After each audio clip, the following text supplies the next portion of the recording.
నమస్కారం అమ్మా. నమస్కారం.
अस्मद्गुरुभ्यो नमः।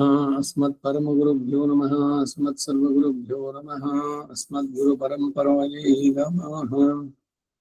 रामानुजदया पात्रं ज्ञानवैराग्यभूषणं श्रीमद्वेङ्कटनाथार्यं वन्दे वेदान्तदेशिकं लक्ष्मीनाथसमारम्भां नाथयामुनमध्यमाम् अस्मदाचार्यपर्यन्तां वन्दे गुरुपरम्पराम् यो नित्यमच्युतपदाम्बुजयुग्मरुग्मं व्यामोहतस्तदितराणि तृणाय मेने अस्मद्गुरोर्भगवतोऽस्य दैकसिन्धोः रामानुजस्य चरणौ शरणं प्रपद्ये मातापितायवति यस्तनया विभूतिः सर्वं यदेव नियमेन मदन्वयानहम् आद्यस्य न कुलपतेर्वकुलाभिरापं श्रीमत्तदङ्घ्रिगणं प्रणमामि मूर्धम् भूतं सरश्च महदाह्वयभट्टनहातश्रीभक्तिसारकुलशेखर योगिवाहान् भक्ताङ्घ्रिरेणवरकालयतीन्द्रमिश्रान् श्रीमत्पराङ्कुशमणिं प्रणतोऽस्मि नित्यम् विख्यातो यति सार्वभौमजलदेश्चन्द्रोपमत्वेन यः श्रीभाष्येण यदन्वयाः सुविदिताः श्रीविष्णुचित्तादयः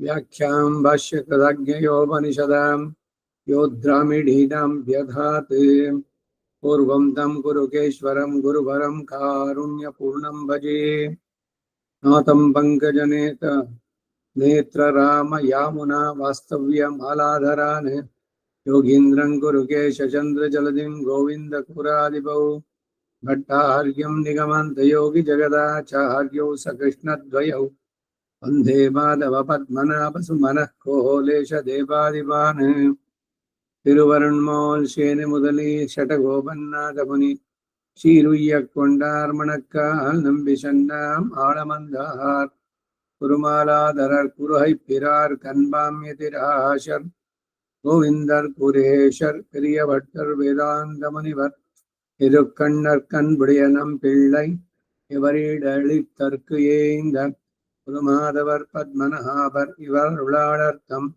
திருவடியுண்ணிய தேவ பெருமாள் கை கொண்டருடம் திருமலைய ஆழ்வார் பொன் பதங்கள் முன்பென்னுள் சேர்ந்தனமே பக்தாமிருதம் விஸ்வஜனானுமோதனம் சர்வார்த்ததம் ஸ்ரீ ஷடகோபவாங்மயம் சஹஸ்ரசாகோபனிஷத்சமாகமம் நமாம்யஹம் திராவிடவேதசாகரம் திருவழுதினாடென்னும் தென்குருகோர் என்னும் மறுவினியவன் பருண என்னும் அருமறைகள் அந்தாதி செய்தாடியினிய எப்பொழுதும் சிந்தியாய் நெஞ்செதழிந்து மனத்தாலும் வாயாலும் மண்குருகோர் பேணும் இனத்தாரை எல்லாதிரைஞ்சேன் தனத்தாலும் ஏதும் குறைவிலேன் இந்த ஷடகோபன் அதங்கள் யாமுயபத்து இந்த பெருங்கீர்த்தி ராமானுஜமுனிதன் வாய்ந்த மலர்பாதம் வணங்குகின்றேன் ஆய்ந்த பெரும் சீரார் ஷடகோபன் செந்தமிழ் வேதம் தரிக்கும்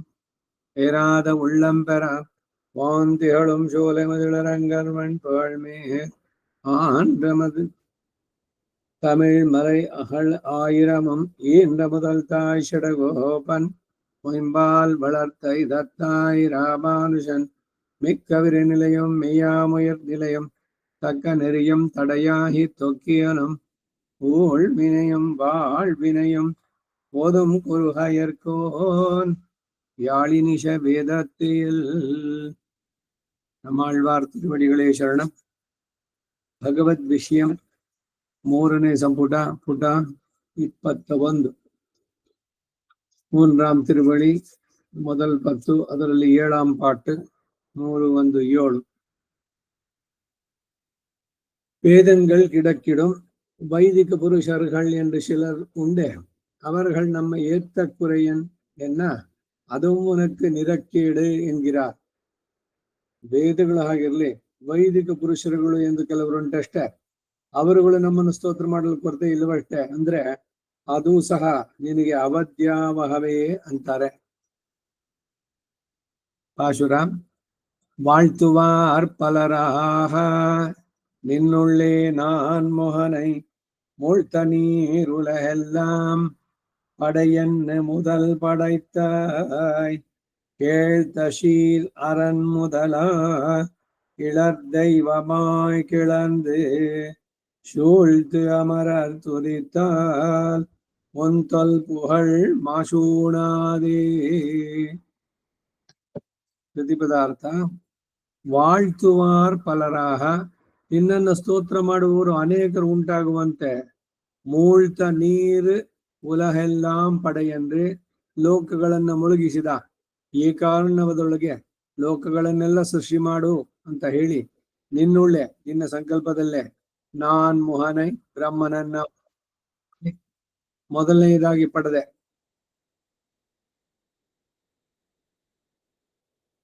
ಪ್ರಳಯ ಕಾಲ ಆದ್ಮೇಲೆ ಸೃಷ್ಟಿ ಆಗ್ಬೇಕಾದ್ರೆ ಮೊದಲು ಅವನ ಸಂಕಲ್ಪ ಸೋ ಕಾಮಯತ ಬಹುಸ್ಯಾಂ ಪ್ರಜಾಯೇಯ.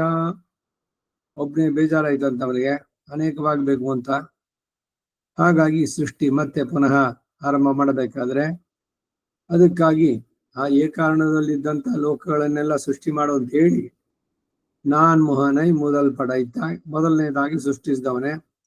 ಕೇಳ್ತ ಶೀರ್ ನಿಬಿಡವಾಗಿ ಪ್ರಕಾಶಿಸಿದ ಜ್ಞಾನಾದಿ ಗುಣಗಳನ್ನುಳ್ಳಂತಹ ಅರನ್ ಮೊದಲ ರುದ್ರನೇ ಮೊದಲಾಗಿ ಅಮರರ್ ದೇವತೆಗಳು ಕಿಳರ್ ದೈವಂ ಕಿಳರ್ದೆ ವಿಶೇಷ ಶಕ್ತಿಯನ್ನುಳ್ಳ ದೇವತೆಗಳಾಗಿ ತೋರಿ ಅವರು ಉದ್ಯುಕ್ತರಾಗಿ ಶೂಳ್ತು ಗುಣಗಳನ್ನೆಲ್ಲ ಆವೃತ್ತಿ ಮಾಡಿ ತುದಿತ್ತಾಲ್ ಸ್ತೋತ್ರ ಮಾಡಿದ್ರೆ ನಿನ್ನ ತೊಲ್ಪುಹಳ್ ಸ್ವಾಭಾವಿಕವಾದ ಗುಣೋತ್ಕರ್ಷವೋ ಮಾಶೂಣಾದೋ ಕಳಂಕಿತವಾಗುವುದಿಲ್ವೋ ಅವಧ್ಯವನ್ನು ಹೊಂದಿದ್ದಾಗುವುದಿಲ್ವೋ.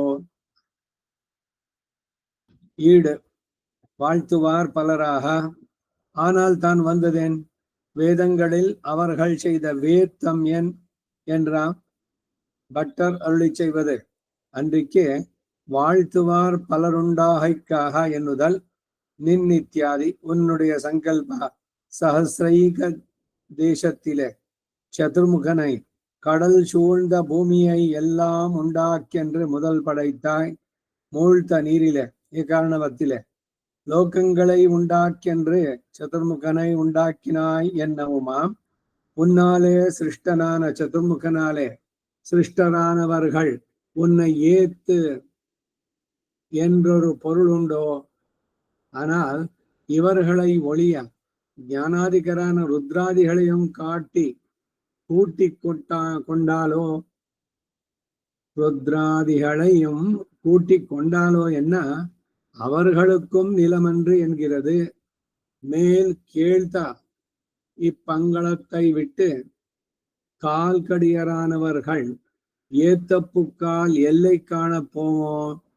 கிளர்ந்த சீருண்டு ஞானாதி குணங்கள் அவத்தை உடையனான ருத்ரன் தொடக்கமாக ஈஸ்வரனோடு மசக்கு பரலிடலாம் படி கிளர்ந்த தெய்வதைகள் முஷுகு வாலிடுத்தா போல கிளர்ந்து ஒருவர் சொன்னவிடம் ஒருவர் சொல்லாதே ஓரோ பிரயோஜகங்களிலே மிகைத்த ஆயஸ்சுக்கள் உடையராய் இருக்கிறவர்கள் ஸ்தோத்தம் பண்ணிலார்.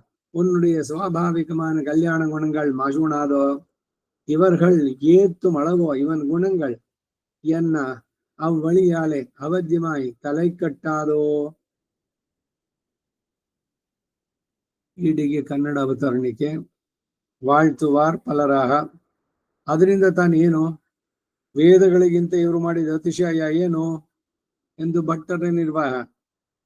ಸ್ತೋತ್ರ ಮಾಡುವುದು ಅನೇಕರು ಉಂಟಾಗುವುದಕ್ಕಾಗಿ ಅವರನ್ನ ನೀನು ಸೃಜಿಸಿದೆ ಎಂದು ಆಗಬಹುದು.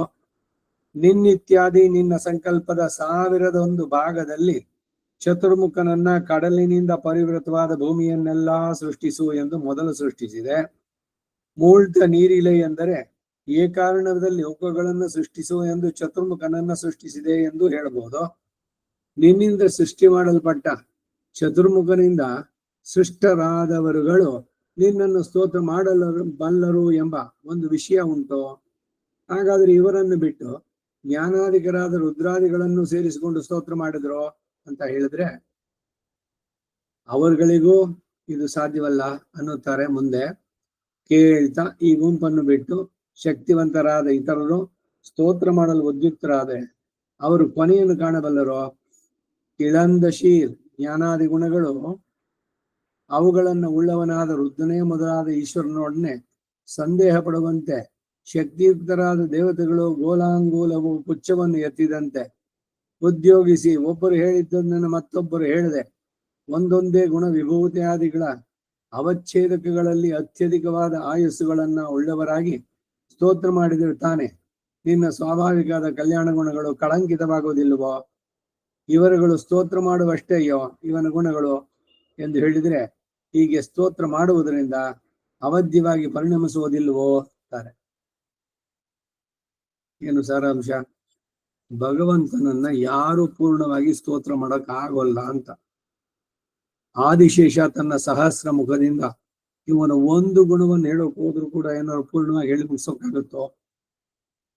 ಸ್ವಾಭಾವಿಕ, ಅನವಧಿಕ, ಅತಿಶಯ ಜ್ಞಾನ, ಬಲ, ಐಶ್ವರ್ಯ, ವೀರ್ಯ, ಶಕ್ತಿ, ತೇಜ, ಸೌಶಲ್ಯ, ವಾತ್ಸಲ್ಯ, ಮಾರ್ಧವ, ಆರ್ಜವ, ಸೌಹಾರ್ದ, ಸಾಮ್ಯ, ಕಾರುಣ್ಯ, ಮಾಧುರ್ಯ, ಗಾಂಭೀರ್ಯ, ಔದಾರ್ಯ, ಚಾತುರ್ಯ, ಸ್ಥೈರ್ಯ, ಧೈರ್ಯ, ಶೌರ್ಯ, ಪರಾಕ್ರಮ, ಸತ್ಯಗಾಮ, ಸತ್ಯ ಸಂಕಲ್ಪಾದಿ ಕಲ್ಯಾಣ ಗುಣ ಗಣೌಗ ಮಹಾರ್ಣವಾಂದ್ರು ರಾಮಾನುಜರು. ಅವನ ಗುಣಗಳನ್ನ ಇವ್ರು ಹೇಳಿದ್ರೆ ಅದು ಪೂರ್ಣವಾಗುತ್ತೋ ಇಲ್ಲ ಅದು ಅಪಚಾರ ಅಲ್ವೋ ಅಂತಂದ್ರೆ, ಈಗ ಒಂದ್ ನಾಯಿ ಬಂದು ಗಂಗಾ ನದಿಯಲ್ಲಿ ನೀರನ್ನ ನೆಕ್ಕಿ ಕುಡಿದ್ರೆ ಗಂಗಾ ನದಿ ಅಪವಿತ್ರವಾಗುತ್ತೋ? ಆ ರೀತಿ. ಮುಂದಿನ ಪಾಶುರ 8ನೇದು. கீழ்பாட்டில் ருத்ரன் தொடக்கமானார் ஏத்த மாட்டார் என்றதாய் இப்பாட்டில் அவன் தனக்கும் கூட ஜனகனான பிரம்மா ஸ்தோத்திரம் பண்ணினார், அதுவும் உனக்கு அவத்தியமாம் என்பார் உண்டு. அவனையும் கீழ்பாட்டிலே சொல்லிச்சாய். இதில் உபயபாவனையுடைய இவனை போல் நன்றியே கேவலம் பிரம்ம பாவனையேயாயிருப்பான் ஒரு பிரம்மாவை உத்பிரேட்சித்து அவனேத்தினாலும் தேவர்க்கு அவத்தியமாமித்தனை என்றோ என்கிறார் என்று ಭಟ್ಟರ್ ಅರುಳಿ செய்யும்படி. ಹಿಂದಿನ ಪಾಶುರದಲ್ಲಿ 7ನೇದರಲ್ಲಿ ರುದ್ರನೇ ಮೊದಲಾದವರು ಸ್ತೋತ್ರ ಮಾಡಲಾರರು ಎಂಬುದಾಗಿ ಈ ಪಾಶುರದಲ್ಲಿ ಅವನಿಗೂ ಜನಕನಾದ ಬ್ರಹ್ಮನು, ರುದ್ರನಿಗೆ ಜನಕನಾದ ಬ್ರಹ್ಮನು ನೋಡಿ, நாராயணன் நான் மோகனை படைத்தான், நான் மோகனு தான் மோகனாய் ಶಂಕರನೈ ಪಡೆದಿದ್ದಾನ್. ಸೊ ನಾರಾಯಣ ರುದ್ರನಿಗೆ ಏನಾಗಬೇಕು? ತಾತ, ಪಿತಾಮಹ.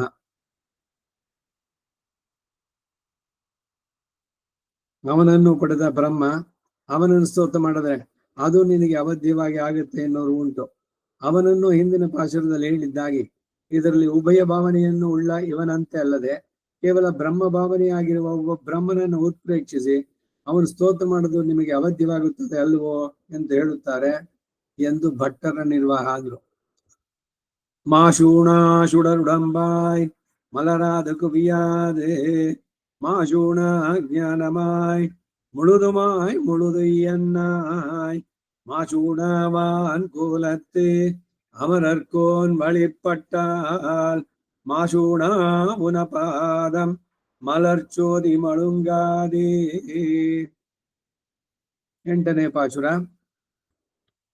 ಈ ಪದಾರ್ಥ ಮಾಶೂಣ ಅವಧ್ಯವು ಕೊಂಚವೂ ಇಲ್ಲದೆ ಇರುವ ಶುಡರ್ ಜ್ಯೋತಿರ್ಮಯವಾದಂತಹ ಉಡನ್ ಬಾಯ್ ಶರೀರವನ್ನು ಉಳ್ಳವನಾಗಿ, ಮಲರಾದು ವಿಕಾಸವಿಲ್ಲದೆ ಕುವಿಯಾದ ಸಂಕೋಚವಿಲ್ಲದೆ, ಮಾಶು ಉಣ ಸಂಶಯ ವಿಪರ್ಯಯ ಮೊದಲಾದ ಕಳಂಕವಿಲ್ಲದ ಜ್ಞಾನಮಾಯ್ ಜ್ಞಾನವನ್ನೇ ಸ್ವಭಾವವಾಗಿ ಉಳ್ಳವನಾಗಿ, ಮುಳುದು ಮಾಯ್ ಸಮಸ್ತ ಗುಣ ವಿಭೂತಿ ವಿಶಿಷ್ಟನಾಗಿ, ಮುಳುದು ಅವುಗಳೆಲ್ಲ ಇಯನ್ರಾಯ್ ನಿನ್ನ ಹತ್ತಿರ ವರ್ತಿಸುವಂತೆ ಅವುಗಳಿಗೆ ಆಶ್ರಯನಾದವನೇ, ಮಾಶೂಣ ಮಾಶು ಉಣವಾನ್ ಕೋಲತ್ತು ಅಮರರ್ಕೋನ್ ಮಾಲಿನ್ಯ ರಹಿತವಾದ ವಿಲಕ್ಷಣವಾದ ಜ್ಞಾನಾದಿಭೂಷಣ ಯುಕ್ತನಾಗಿ ದೇವತೆಗಳಿಗೆ ಅಧಿಪತಿಯಾದ ಬ್ರಹ್ಮನು ವೆಳಿಪಟ್ಟ ನಿನ್ನನ್ನು ಸ್ತೋತ್ರ ಮಾಡಲು ಪ್ರಯತ್ನಿಸಿದರೆ, ಮಾಶು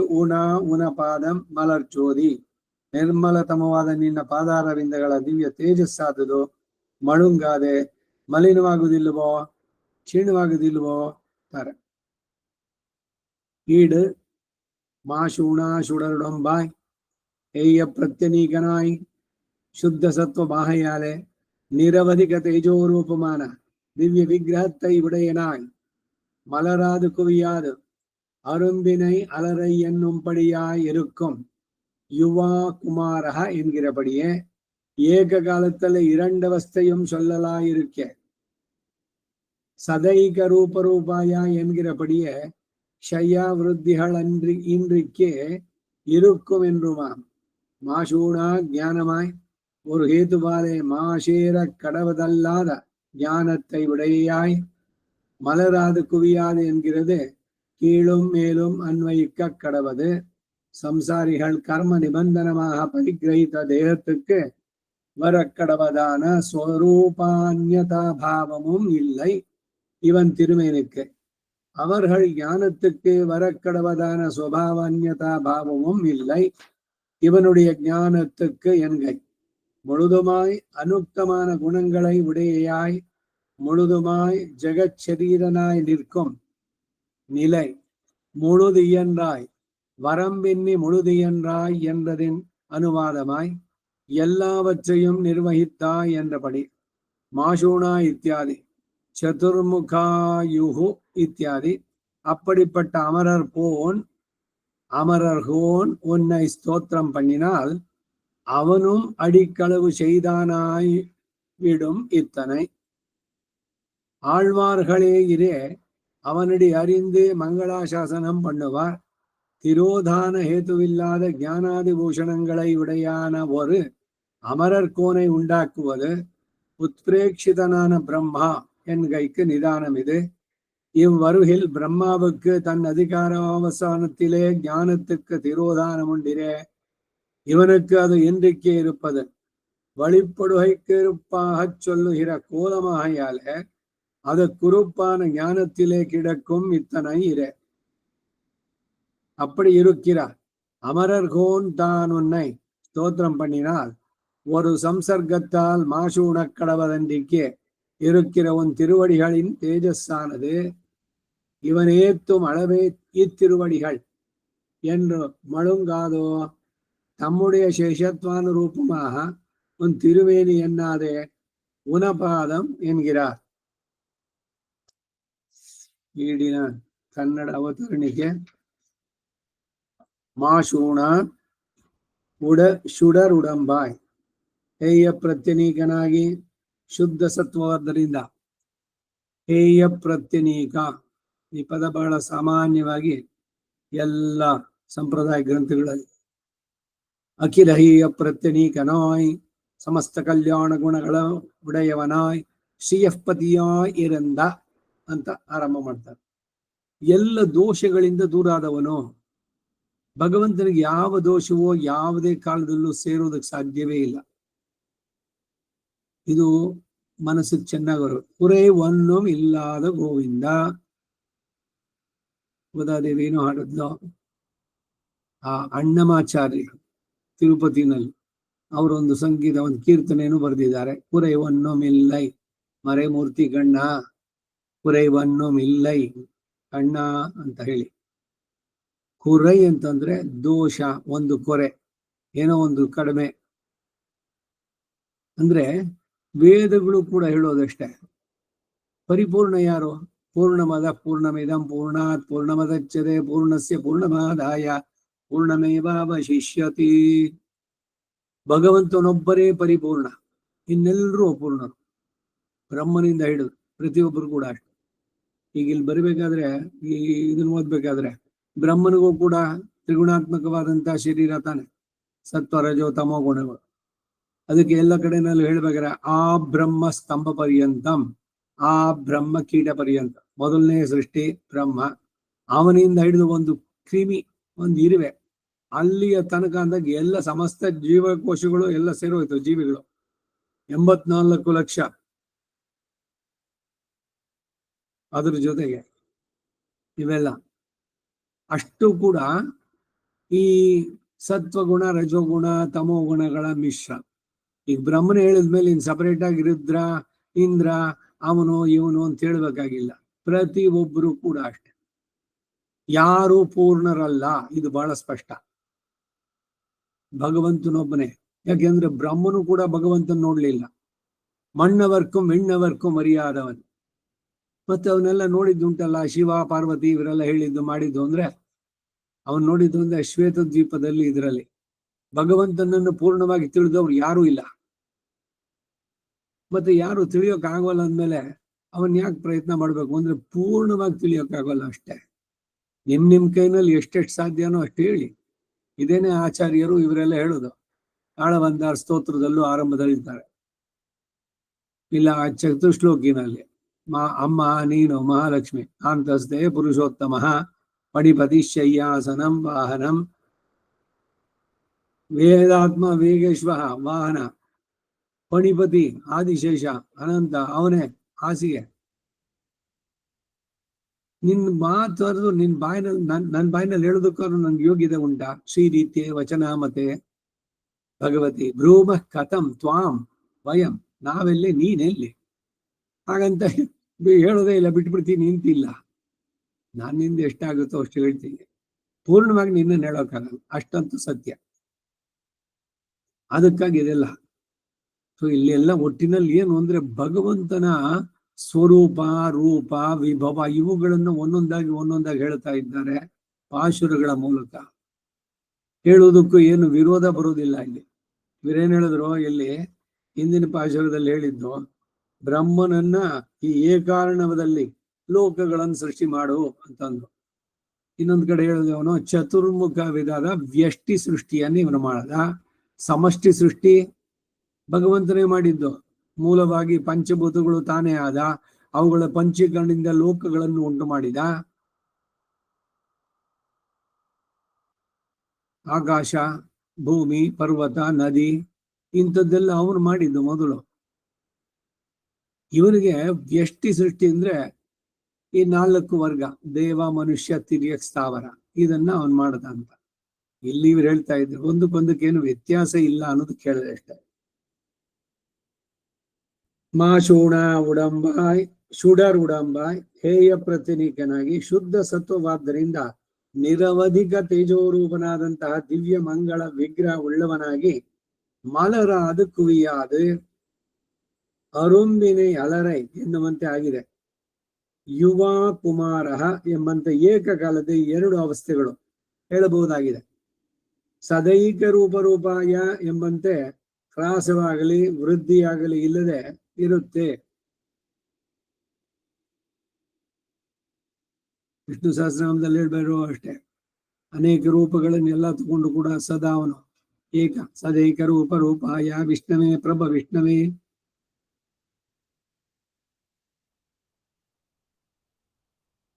ಹ್ರಾಸವಾಗಲಿ ವೃದ್ಧಿಯಾಗಲಿ ಇಲ್ಲದೆ ಇರುತ್ತದೆ ಎನ್ಬೋದು. ಅಂದ್ರೆ ಸಂಕುಚಿತವಾಗೋದು, ಆಮೇಲೆ ದೊಡ್ಡದಾಗೋದು. ಈಗ ಆತ್ಮ ಒಳಗಿದೆ, ಶರೀರದಲ್ಲಿ ಪರಿಣಾಮ ಉಂಟಾಗತ್ತೆ. ಚಿಕ್ಕ ಮಗುವಾಗಿದ್ದಾಗ ಮಗು ಇನ್ನು ಅಂತ ಹೇಳ್ತೀವಿ, ಆಮೇಲೆ ಪೌಗಂಡ ವಯಸ್ಸು, ಎದ್ದು ಓಡಾಡುವಂಥದ್ದು, ಬಾಲ್ಯ, ಕೌಮಾರ, ಯೌವನ, ಪ್ರೌಢ, ವಾರ್ಧಕ್ಯ, ಆಮೇಲೆ ಬಿದೋಗೋದು. ಇವೆಲ್ಲ ಶರೀರಕ್ಕೆ ಆಗುವಂತ ಪರಿಣಾಮಗಳು. ಹಾಗೆ ಭಗವಂತನಿಗೆ ಏನಾದ್ರು ಉಂಟು ಅಂದ್ರೆ ಇಲ್ಲ. ಏಕಕಾಲದಲ್ಲೇ 2 ಅವಸ್ಥೆಗಳನ್ನ ಹೇಳ್ಬಹುದು. ಸದೈಕ ರೂಪರೂಪಾಯ ಎಂಬಂತೆ ಹ್ರಾಸವಾಗ್ಲಿ ವೃದ್ಧಿಯಾಗ್ಲಿ ಇಲ್ಲದೆ ಇರುತ್ತೆ ಎನ್ಬಹುದು. ಮಾಶೂಣ ಜ್ಞಾನಮಾಯ್ ಯಾವ ಕಾರಣದಿಂದಾಗಲಿ ದೋಷವು ಬಾರದ ಜ್ಞಾನವನ್ನುಳ್ಳದ್ದಾಗಿ ಮಲರಾದ ಕುವಿಯಾದು ಎಂಬುದನ್ನ ಹಿಂದೆಯೂ ಮತ್ತು ಮುಂದೆಯೂ ಅನ್ವಯಿಸಿಕೊಳ್ಳಬೇಕು. ಯಾವುದೇ ಸಂದರ್ಭದಲ್ಲೂ ಮಲರಾದ ಕುವಿಯಾದು. ಸಂಸಾರಿಗಳು ತಮ್ಮ ತಮ್ಮ ಕರ್ಮ ನಿಬಂಧನವಾಗಿ ಪಡೆದುಕೊಂಡ ದೇಹಕ್ಕೆ ಬರುವುದಾದ ಸ್ವರೂಪ ಅನ್ಯಥಾ ಭಾವ ಕೂಡ ಇಲ್ಲ. ಇವನ ದಿವ್ಯ ಮಂಗಳ ವಿಗ್ರಹಕ್ಕೆ ಈ ರೀತಿ ಯಾವುದೂ ಇಲ್ಲ. ಅವರುಗಳ ಜ್ಞಾನಕ್ಕೆ ಉಂಟಾಗುವ ಸ್ವಭಾವ ಅನ್ಯಥಾ ಭಾವವೂ ಇಲ್ಲ ಇವನ ಜ್ಞಾನಕ್ಕೆ. ಅವನು ಪರಿಪೂರ್ಣ ಜ್ಞಾನ. ನಮಗಾದ್ರೂ ಹುಟ್ಟಿದಾಗ ಏನೂ ಇಲ್ಲ, ಏನು ತಿಳಿದೇ ಇದ್ದವರು. ಆಮೇಲೆ ಗುರು ಉಪದೇಶ ಇದೆಲ್ಲ ಆದ್ಮೇಲೆ ಓಹೋ ನನಗೆ ಇದ್ರದ್ ವಿಷಯ ಇವಾಗ ತಿಳಿಯಿತು. ಅಂಡ್ರು ನಾ ಪಿರಂದಿಲೇನ್ ಪಿರಂದ ಪಿನ್ ಮರಂದಿಲೇನ್ ಎಲ್ಲ ಉದ್ಗಾರಗಳು. ನಮ್ಮ ಆತ್ಮಕ್ಕೆ ಜ್ಞಾನದಲ್ಲಿ ಸಂಕೋಚ ವಿಕಾಸ, ಶರೀರಕ್ಕೆ ಸ್ವರೂಪತಃ ಚೇಂಜಸ್ಸು. ಪ್ರಕೃತಿಗೆ ಈ ಶರೀರ ಪ್ರಕೃತಿಯಿಂದ ಆದದ್ದು, ಪಂಚಭೂತಾತ್ಮಕವಾದದ್ದು. ಆಕಾಶಾತ್ ವಾಯು ವಾಯೋರಗ್ನಿ ಅಗ್ನೇರಾಪಹಾದ್ಯ ಪೃಥ್ವಿ ಪೃಥಿವ್ಯಾ ಓಷಧಯ ಓಷಧಿಭ್ಯೋ ಅನ್ನಂ ಅನ್ನಾತ್ ಪುರುಷಃ. ಆ ಅನ್ನವನ್ನು ತಿಂದಂತ ಶರೀರ. ಅದಕ್ಕಾಗಿ ಇದು ಅನ್ನದಂತೆ ನಾಶವಾಗಿ ಹೋಗೋದು ಅಷ್ಟೇ ಸಹಜ. ಯಾಕೆಂದ್ರೆ ಎಲ್ಲ ನಾಶವಾಗೋ ಪದಾರ್ಥಗಳೇನೆ. ಚತುರ್ವಿಧ ಅಲ್ಲ, ಷಡ್ರಸೋಪೇತವಾದದ್ದು.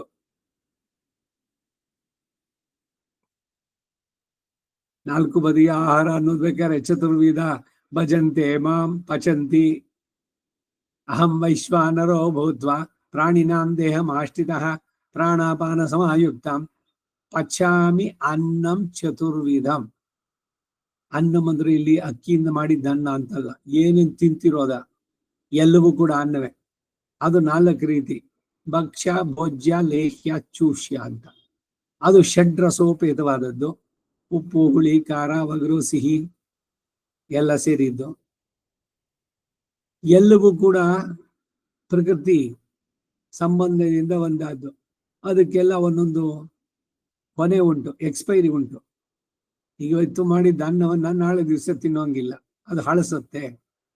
ಹಾಗೆ ಶರೀರ ಪ್ರಾಣ ಹೋಗಿದ ತಕ್ಷಣ ಅದಕ್ಕೇನು ಸಂಸ್ಕಾರ ಮಾಡ್ಬೇಕು, ಮಾಡಿ ಮುಗಿಸ್ಬಿಡ್ಬೇಕು. ಅದು ಅವ್ರು ಬರ್ಲಿ, ಅಮೆರಿಕಾದಿಂದ ಇಲ್ಲಿಂದ ಅಲ್ಲಿಂದ ಬರಬೇಕು ಮಗ ಇನ್ನೊಬ್ಬ ಅಂತ ಇಲ್ಲಿ ಶವಾಗಾರದಲ್ಲಿ ಇಟ್ಬಿಟ್ಟು ಮಾಡಿದ್ರೆ ಅದು ಹಳಸೋಯ್ತದು. ಪರಿಯುಷಿತ ಪ್ರಾಯಶ್ಚಿತ್ತ ಅಂತ ಮಾಡ್ಬೇಕು. ಶರೀರಕ್ಕೆ ಹಳಸಿದ್ದಕ್ಕೆ ಪ್ರಾಯಶ್ಚಿತ್ತಗಳು. ರಾತ್ರಿಯಲ್ಲಿ ಕೃಷ್ಣ ಪಕ್ಷದಲ್ಲಿ ಎಲ್ಲದಕ್ಕೂ ಪ್ರಾಯಶ್ಚಿತ್ತ ಕಾಂಡ ಬೇರೆ ಇದೆ. ದಾನ ಸಂಸ್ಕಾರ ಮಾಡಬೇಕಾದ್ರೆ ಇವೆಲ್ಲ. ಸೊ ಶರೀರ ಈ ರೀತಿ ನಾಶವಾಗುವಂತಹದ್ದು. ಅವುಗಳ ಆಹಾರ ತಿಂದ ಮೇಲೆ ಆ ಶರೀರ ಇನ್ನೇನಾಗಿರ್ಬೇಕು? ಅದಕ್ಕೊಂದು ಕೊನೆ ಇರ್ಬೇಕಲ್ಲ. ಅನ್ನ ಹಳಸೋಯ್ತು ಅಂತ ಯಾರು ಹೊಳ್ತಾ ಕೂತ್ಕೋತಾರೇನೋ? ಹಳಸ್ತು ಅಂದ್ರೆ ಏನು, ತೆಗೆದು ಬಿಸಾಕಷ್ಟೆ. ಶರೀರವೂ ಅಷ್ಟೇ, ಅದ್ರದ್ದು ಟೈಮ್ ಮುಗೀತು, ಹೋಯ್ತು. ಒಳಗಡೆ ಇರೋ ಆತ್ಮ ಸತ್ನು. ಈ ವಿವೇಕ ಇದ್ದವರು ಶರೀರ ಹೋದಾಗಳೋದಿಲ್ಲ. ಭಾವೋದ್ವೇಗ, ಉದ್ರೇಕ, ಅದು ಉದ್ರೇಕ, ಭಾವೋದ್ರೇಕ ಆದಾಗ ಅಯ್ಯೋ ಅವನು ಯಾರೋ ಹೋದ, ಅದಕ್ಕಾಗಿ ಇವನು ಕಳ್ಕೊಂಡ ಶರೀರ. ಯಾರೋ ಒಬ್ಬ ಏನು, ಇವಾಗ ಇವರಿಗೆಲ್ಲ ಇವರು ಆದರ್ಶ ಪುರುಷರು ನಮಗೆ. ಅವರು ಫಿಲ್ಮ್ ಆಕ್ಟರು, ಇಲ್ಲ ಇನ್ಯಾವನೋ ಕ್ರಿಕೆಟ್ನೋ ಮತ್ತೊಂದೋ ಯಾವುದೋ ಒಂದರಲ್ಲಿ ಏನೋ ಸಾಧಿಸಿದ್ದವನು, ಅವನು ಆದರ್ಶ ಪುರುಷ. ಅವನ ಫೋಟೋ ಅದು ಎಷ್ಟು ಭಂಗಿಗಳಲ್ಲಿ ಅವನ್ನೆಲ್ಲ ಇಟ್ಟು, ಚಿತ್ರ ನಟನೋ ನಟಿಯೋ ಇವರುಗಳು. ಇಂಥ ಮೂರ್ಖತನ ಅಲ್ವೇ ಇದೆಲ್ಲ? ಅಧ್ಯಾತ್ಮ ಇದ್ರಲ್ಲಿ ಇದ್ದವರು ಅಯ್ಯೋ ಏನು ಇವರೆಲ್ಲ ಇನ್ನು 18ನೇ ಶತಮಾನದಲ್ಲಿರೋರು ಅನ್ನೋದು. ಈಗಿನವ್ರದ್ದು ಮನೋಬುದ್ಧಿ ಏನಾಗತ್ತೆ, ಇವರನ್ನೆಲ್ಲ ಆದರ್ಶವಾಗಿ ಇಟ್ಕೊಂಡ್ರೆ ಅವರ, ಈಗ ರಾಮನವಮಿ ಆಯ್ತು. ರಾಮ ಆದರ್ಶ ಪುರುಷ, ಮರ್ಯಾದಾ ಪುರುಷೋತ್ತಮ, ಚಕ್ರವರ್ತಿ ತಿರುಮರ್ಘನ್, ರಾಮೋ ವಿಗ್ರಹವಾನ್ ಧರ್ಮ. ಇವನು ನಮ್ಮ ಜೀವನಕ್ಕೆ ಆದರ್ಶ ಆಗ್ಬೇಕೆ ಹೊರತು ಇವರು ಈ ಮನುಷ್ಯರು ಎಲ್ಲ ಯಾರು ಅಲ್ಲ. ಇದು ವಿವೇಕಿಯಾದವರು ತಿಳಿಬೇಕಾದದ್ದು. ಅದಕ್ಕಾಗಿ ಅವನ ಬೇರೆ ಬೇರೆ ಅವತಾರದ್ದು ಫೋಟೋಗಳು ಎಲ್ಲ ಕಡೆನಲ್ಲೂ ಇರಬೇಕು. ಈ ಮನೆಯಲ್ಲಿ ಫೋಟೋ ಇರಬಾರ್ದು.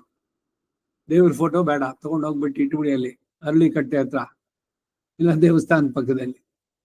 ಎಲ್ಲ ಪ್ಲೈನ್ ಆಗಿರ್ಬೇಕು. ಇಲ್ಲ ಒಂದು ಬೆಕ್ಕಿಂದ ಹಾಕ್ಬೇಕು, ಬೆಕ್ಕನ್ನು ನೋಡ್ತಾ ಇರ್ಬೇಕು ಯಾವಾಗ್ಲೂ.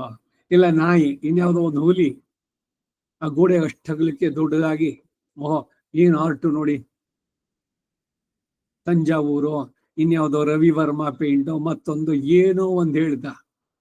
ಆ ದೇವನ ಪ್ರತಿಮೆ ಅಥವಾ ಅವನನ್ನ ಪ್ರತಿನಿಧಿಸುವಂತಹ ಇದು ಗೋಡೆಗಳಲ್ಲಿ ಇದ್ರೆ ಎಲ್ಲ ಕಡೆನಲ್ಲೂ ಕೂಡ ನಾವು ಸದಾ ನೋಡದೇ ಇದ್ರು ಕೂಡ ನಮ್ಮ ಸಬ್ ಕಾನ್ಶಿಯಸ್ ನಲ್ಲಿ ಅವುಗಳ ಪ್ರಭಾವ ನಮ್ಮ ಮೇಲಿರುತ್ತೆ. ದೇವರದನ್ನ ನೆನೆಸ್ಕೊಳ್ಳೋದಕ್ಕಾಗತ್ತೆ. ಎಲ್ಲ ಕಡೆನಲ್ಲೂ ಇರಬೇಕು.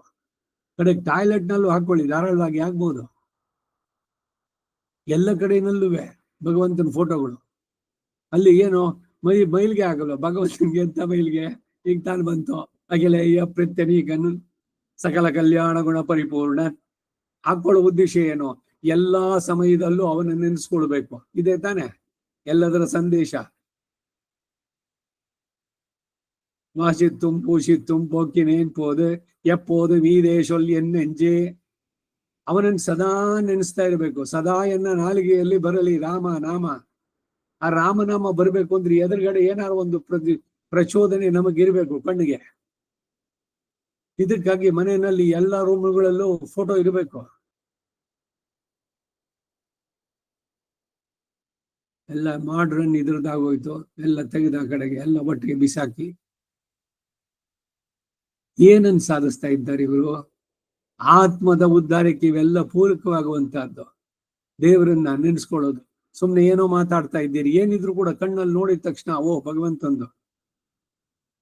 ಎಷ್ಟರ ಮಟ್ಟಿಗೆ ಇದು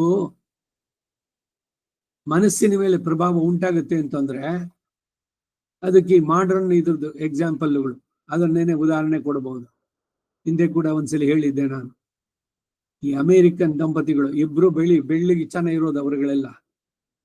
ಅವರಿಬ್ಬರಿಗೆ ಹುಟ್ಟಿದ ಮಗು ಪೂರ ಕಪ್ಪಾಗಿತ್ತು. ಏನು ಆ ಪತ್ನಿ ಯಾರು ಅಮೇರಿಕನ್ ಲೇಡಿ ಇನ್ಯಾರ್ದೋ ಜೊತೆನಲ್ಲಿ ಸಹವಾಸ ಮಾಡಿದ್ಲಾ ಅಂತಂದ್ರೆ ಅವಳಿಗೆ ಯಾರೋ ಆಫ್ರಿಕನ್ ಒಬ್ಬ ಸ್ಪೋರ್ಟ್ಸ್ ಫುಟ್ಬಾಲ್ ನವನೋ ಯಾವ್ದೋ ಇದ್ದು ಅವನೊಂದು ಈ 6-8 ಅಡಿಗೆ ಪೂರ್ಣವಾಗಿ ಇವರ ಬೆಡ್ರೂಮ್ ನಲ್ಲಿ ದೊಡ್ಡದಾಗಿ ಆ ಫೋಟೋ ಹಾಕೊಂಡಿದ್ದಾಳಲ್ಲಿ. ಪ್ರತಿದಿನ ಅವನನ್ನು ನೋಡೋದು. ಆಹಾ, ಏನ್ ಆಟ ಆಡದ, ಏನು ಅವನ ಮೈಕಟ್ಟು, ಅದನ್ನೇ ನೋಡಿ ನೋಡಿ ಅವರಿಬ್ಬರು ಸೇರಿದಾಗ್ಲೂ ಇವಳು ನೋಡಿದ್ದ ಅವನನ್ನ. ಅದರ ಪ್ರಭಾವ ಎಷ್ಟು ಮಟ್ಟಿಗೆ ಆಯ್ತು ಅಂತಂದ್ರೆ ಏನು ಜೀನ್ಸಾ DNA ಹೆಂಗ್ ಬಂತದು? ಇವರಿಗೆ ಹುಟ್ಟಿದ ಮಗು ಪೂರ ಕಪ್ಪಾಗಿತ್ತು. ಯಾಕೆ? ವಿಜ್ಞಾನದಲ್ಲೇ ಹೇಳ್ತಾರೆ, ಮಾಡರ್ನ್ ಸೈನ್ಸ್ ನಲ್ಲಿ ಇವರ ಮನಸ್ಸಿನಲ್ಲಿ ಏನಿತ್ತು. ಇದಕ್ಕಾಗೇನೆ ಈ ಗರ್ಭಾಧಾನ ಇವುಗಳೆಲ್ಲ ಮಾಡ್ಬೇಕಾದ್ರೆ ಅದಕ್ಕೆ ಅವರವರ ಗೃಹದಲ್ಲಿ ಸರಿಯಾಗಿ ಮಂಗಳಕರವಾಗಿ ಅದೊಂದು ಪುಣ್ಯದ ಕೆಲಸ, ಮುಖ್ಯವಾದ ಕೆಲಸ ಅಂತ ಆಗ್ಬೇಕು. ಯಾವುದೋ ಹೋಟ್ಲಲ್ಲಿ ಯಾರೋ ವೇಶ್ಯರೋ ಮತ್ತೊಬ್ಬರೋ ಮಲಗಿರೋ ಹಾಸಿಗೆನಲ್ಲಿ ಇವರು ಮಾಡಿದ್ರೆ ಅಲ್ಲಿ ಹುಟ್ಟುವಂತ ಚೇತನಗಳು ಇನ್ನೇನಾಗತ್ತೆ? ಎಲ್ಲರೂ ಅವಿಧೇಯರಾಗಿ ಆಗುವಂತದ್ದು. ಸಾರಾಂಶ ಇಷ್ಟು. ಮನಸ್ಸಿನ ಮೇಲಿನ ಪರಿಣಾಮಗಳು ಎಲ್ಲೆಲ್ಲಿಂದ ಬರುತ್ತೆ, ಯಾವ್ಯಾವ್ದು ಪ್ರಚೋದನೆಗಳು. ಫೋಟೋಗಳನ್ನ ಎಲ್ಲ ಕಡೆನಲ್ಲೂ ಇಡಬೇಕು. ಯಾಕೆ ಅನ್ನೋದಕ್ಕೆ ಉದ್ದೇಶ ಇದು. ಮಲಗುವ ಕೋಣೆಯಲ್ಲಿ ನೀವು ಎದ್ದಿದ ತಕ್ಷಣ ಎದುರುಗಡೆ ಮೊದಲು ಕಾಣ್ಬೇಕಾದದ್ದು ಭಗವಂತನ ಫೋಟೋ. ಎಲ್ಲವೂ ಮನಸ್ಸಿನ ಮೇಲೆ ಯಾವುದು ಪ್ರಭಾವ ಉಂಟು ಮಾಡುತ್ತೋ, ಪ್ರಚೋದನೆ ಉಂಟು ಮಾಡುತ್ತೋ ಅದರಂತೆ ದೈಹಿಕವಾಗಿ ಮತ್ತೆ ಮಿಕ್ಕಿದ್ದೆಲ್ಲ ಕೈಗಳಲ್ಲಿ ಕಾಣಿಸುವಂತಹದ್ದು ಭೌತಿಕವಾಗಿ ನೋಡೋದಕ್ಕೆ. ಅದಕ್ಕಾಗಿ ಹೇಯ ಪ್ರತ್ಯನೀಕನಾಗಿ ಶುದ್ಧ ಸತ್ವವಾದ್ದರಿಂದ ಅವನು ರಜೋಗುಣ ತಮೋಗುಣಗಳಿಂದ ಉಂಟಾದವನಲ್ಲ. ಈ ಕಾರಣದಿಂದಲೇ ಇವಾಗ ಇದು ಆವೇಶ ಅವತಾರ ಇವೆಲ್ಲ ಈ ಸಿದ್ಧಾಂತಕ್ಕೆ ಸರಿ ಹೊಂದಲ್ಲ. ಸುಮ್ಮನೆ ಹೇಳ್ಬೋದು ಅಷ್ಟೇ. ಪೂರ್ಣ ಅವತಾರಗಳು ಅಂದ್ರೆ ರಾಮಕೃಷ್ಣ ಎರಡೇನೆ, ಇನ್ನೆಲ್ಲ ಅಂಶಾವತಾರ, ಇನ್ನೊಂದು ಅದ್ದು ಇದ್ದು ಏನೇನೋ ಹೇಳ್ತಾರೆ. ಸಿದ್ಧಾಂತಕ್ಕೆ ವಿರುದ್ಧವಾಗತ್ತೆ ಇವುಗಳೆಲ್ಲ ಮಾತುಗಳು. ಅಖಿಲ ಹೇಯ ಪ್ರತ್ಯನೀಕನಾಗಿ ಎಲ್ಲ ದೋಷಗಳಿಂದ ದೂರನಾಗಿ ಶುದ್ಧ ಸತ್ವವಾದ್ದರಿಂದ ನಿರವಧಿಕ ತೇಜೋರೂಪವಾದ ದಿವ್ಯ ವಿಗ್ರಹವನ್ನು ಉಳ್ಳವನಾಗಿ ಮಲರಾದು ಕುವಿಯಾದು ಅರುಂಬಿನೈ ಅಲರೈ ಎನ್ನುವಂತೆ ಆಗಿದೆ. ಯುವ ಕುಮಾರ ಎಂಬಂತೆ ಏಕಕಾಲದಲ್ಲಿ 2 ಅವಸ್ಥೆಗಳನ್ನು ಹೇಳ್ಬೋದಾಗಿದೆ. ಸದೈಕ ರೂಪಾಯ ಎಂಬಂತೆ ಹ್ರಾಸವಾಗಲಿ ವೃದ್ಧಿಯಾಗಲಿ ಇಲ್ಲದೇ ಇರುತ್ತೆ ಎನ್ನಬಹುದು. ಮಾಶೂಣ ಜ್ಞಾನಮ ಯಾವ ಕಾರಣದಿಂದಾಗಲಿ ದೋಷವು ಬಾರದಂತಹ ಜ್ಞಾನವನ್ನುಳ್ಳದ್ದಾಗಿ, ಇವನ ಜ್ಞಾನಕ್ಕೆ ಯಾವ ರೀತಿಯ ದೋಷಗಳು ಇಲ್ಲ, ಸದಾ ಪೂರ್ಣವಾಗಿ ಸಂಪೂರ್ಣ ಜ್ಞಾನ ಆನಂದಮಯ. ಅವನು ಪರಮಾತ್ಮ. ಅವನಲ್ಲಿ ಮೊದಲು ಜ್ಞಾನ ಇರಲಿಲ್ಲ, ಆಮೇಲೆ ಬಂತು ಅನ್ನೋದಿಲ್ಲ. ಸಹಜವಾಗಿ ಸ್ವಾಭಾವಿಕವಾಗಿ ಅವನಿಗಿರೋದು. ನಾವಾದ್ರೆ ಜ್ಞಾನವನ್ನು ಪಡೆಯಬೇಕು. ಜೀವನದಲ್ಲಿ ಹುಟ್ಟಿದಾಗ ಏನಿರುತ್ತೆ ಜ್ಞಾನ? ಇಲ್ಲಿ ನಮ್ಮ ಜ್ಞಾನಗಳಲ್ಲಿ ಇದೆಲ್ಲ ಉಂಟು. ಅಜ್ಞಾನ, ಅನ್ಯಥಾ ಜ್ಞಾನ, ವಿಪರೀತ ಜ್ಞಾನ, ಅಲ್ಪಜ್ಞಾನ, ಇವೆಲ್ಲ ಯಥಾರ್ಥವಾದ ಜ್ಞಾನ ಬರಬೇಕು. ಅದಕ್ಕೆ ಕಾಲಕ್ಷೇಪ ಹೇಳಬೇಕು. ಯಾವ ಕಾರಣದಿಂದಾಗಲಿ ದೋಷ ಬಾರದ ಜ್ಞಾನ ಉಳ್ಳದ್ದಾಗಿ ಮಲರಾದು ಕವಿಯಾದು ಎಂಬುದನ್ನ ಹಿಂದೆಯೂ ಮತ್ತು ಮುಂದೆಯೂ ಅನ್ವಯಿಸ್ಕೊಳ್ಬೇಕು. ಯಾವುದಕ್ಕೆ? ಈ ಜ್ಞಾನಕ್ಕೆ. ಅದು ಎಂದೂ ಸಂಕೋಚವಾಗಲ್ಲ, ಇಲ್ಲ ಏನೋ ಆಮೇಲೆ ಪ್ರಖರವಾಗಿ ಗೊತ್ತಾಯ್ತು ಅಂತ. ಇವೆಲ್ಲ ಜೀವಾತ್ಮನಿಗಾಗ್ಬೋದು. ಆಚಾರ್ಯರ ಕೃಪೆಯಿಂದ ಇವನಿಗೆ ಜ್ಞಾನ ಉಂಟಾಗಿ ಗುರುವಿನ ಸದುಪದೇಶದಿಂದ ಭಗವಂತನನ್ನು ಆಶ್ರಯಿಸಬೇಕು ಅನ್ನೋ ಗುಣ ಇದು ಉಂಟಾಗಿ ಅವನನ್ನು ಆಶ್ರಯಿಸಿ ಇವನ ಉಪಾಸನೆ, ಅದೇನೇ ಅನುಷ್ಠಾನ, ಅವುಗಳನ್ನು ಮಾಡಿ ಅವನು ಈ ಹುಟ್ಟು ಸಾವಿನ ಚಕ್ರದಿಂದ ಬಿಡಿಸ್ಕೊಳ್ಳೋದು. ಇದೆಲ್ಲ ಜೀವಾತ್ಮನಿಗೆ ಸರಿ, ಕರ್ಮದ ಬಂಧನದಿಂದ. ಭಗವಂತನಿಗೆ ಯಾವುದು ಇಲ್ವಲ್ಲ, ಅವನ ಕರ್ಮದ ಬಂಧನನೇ ಇಲ್ವಲ್ಲ. ಅವನ ಶರೀರ ಅದಕ್ಕೆ ದಿವ್ಯ ಅಂತ ಹೇಳುವಂತಹದ್ದು. ನಮ್ಮಂತೆ ಪಾಂಚಭೌತಿಕವಾದಂತಹ ಶರೀರ ಅಲ್ಲ ಅವನು. ಹುಟ್ಟಿ ನಮ್ಮಂತೆಯೇ ಕಂಡರೂ ಕೂಡ ರಾಮನೋ ಕೃಷ್ಣನಾಗಿಯೋ ಮನುಷ್ಯ ಅವತಾರಗಳು.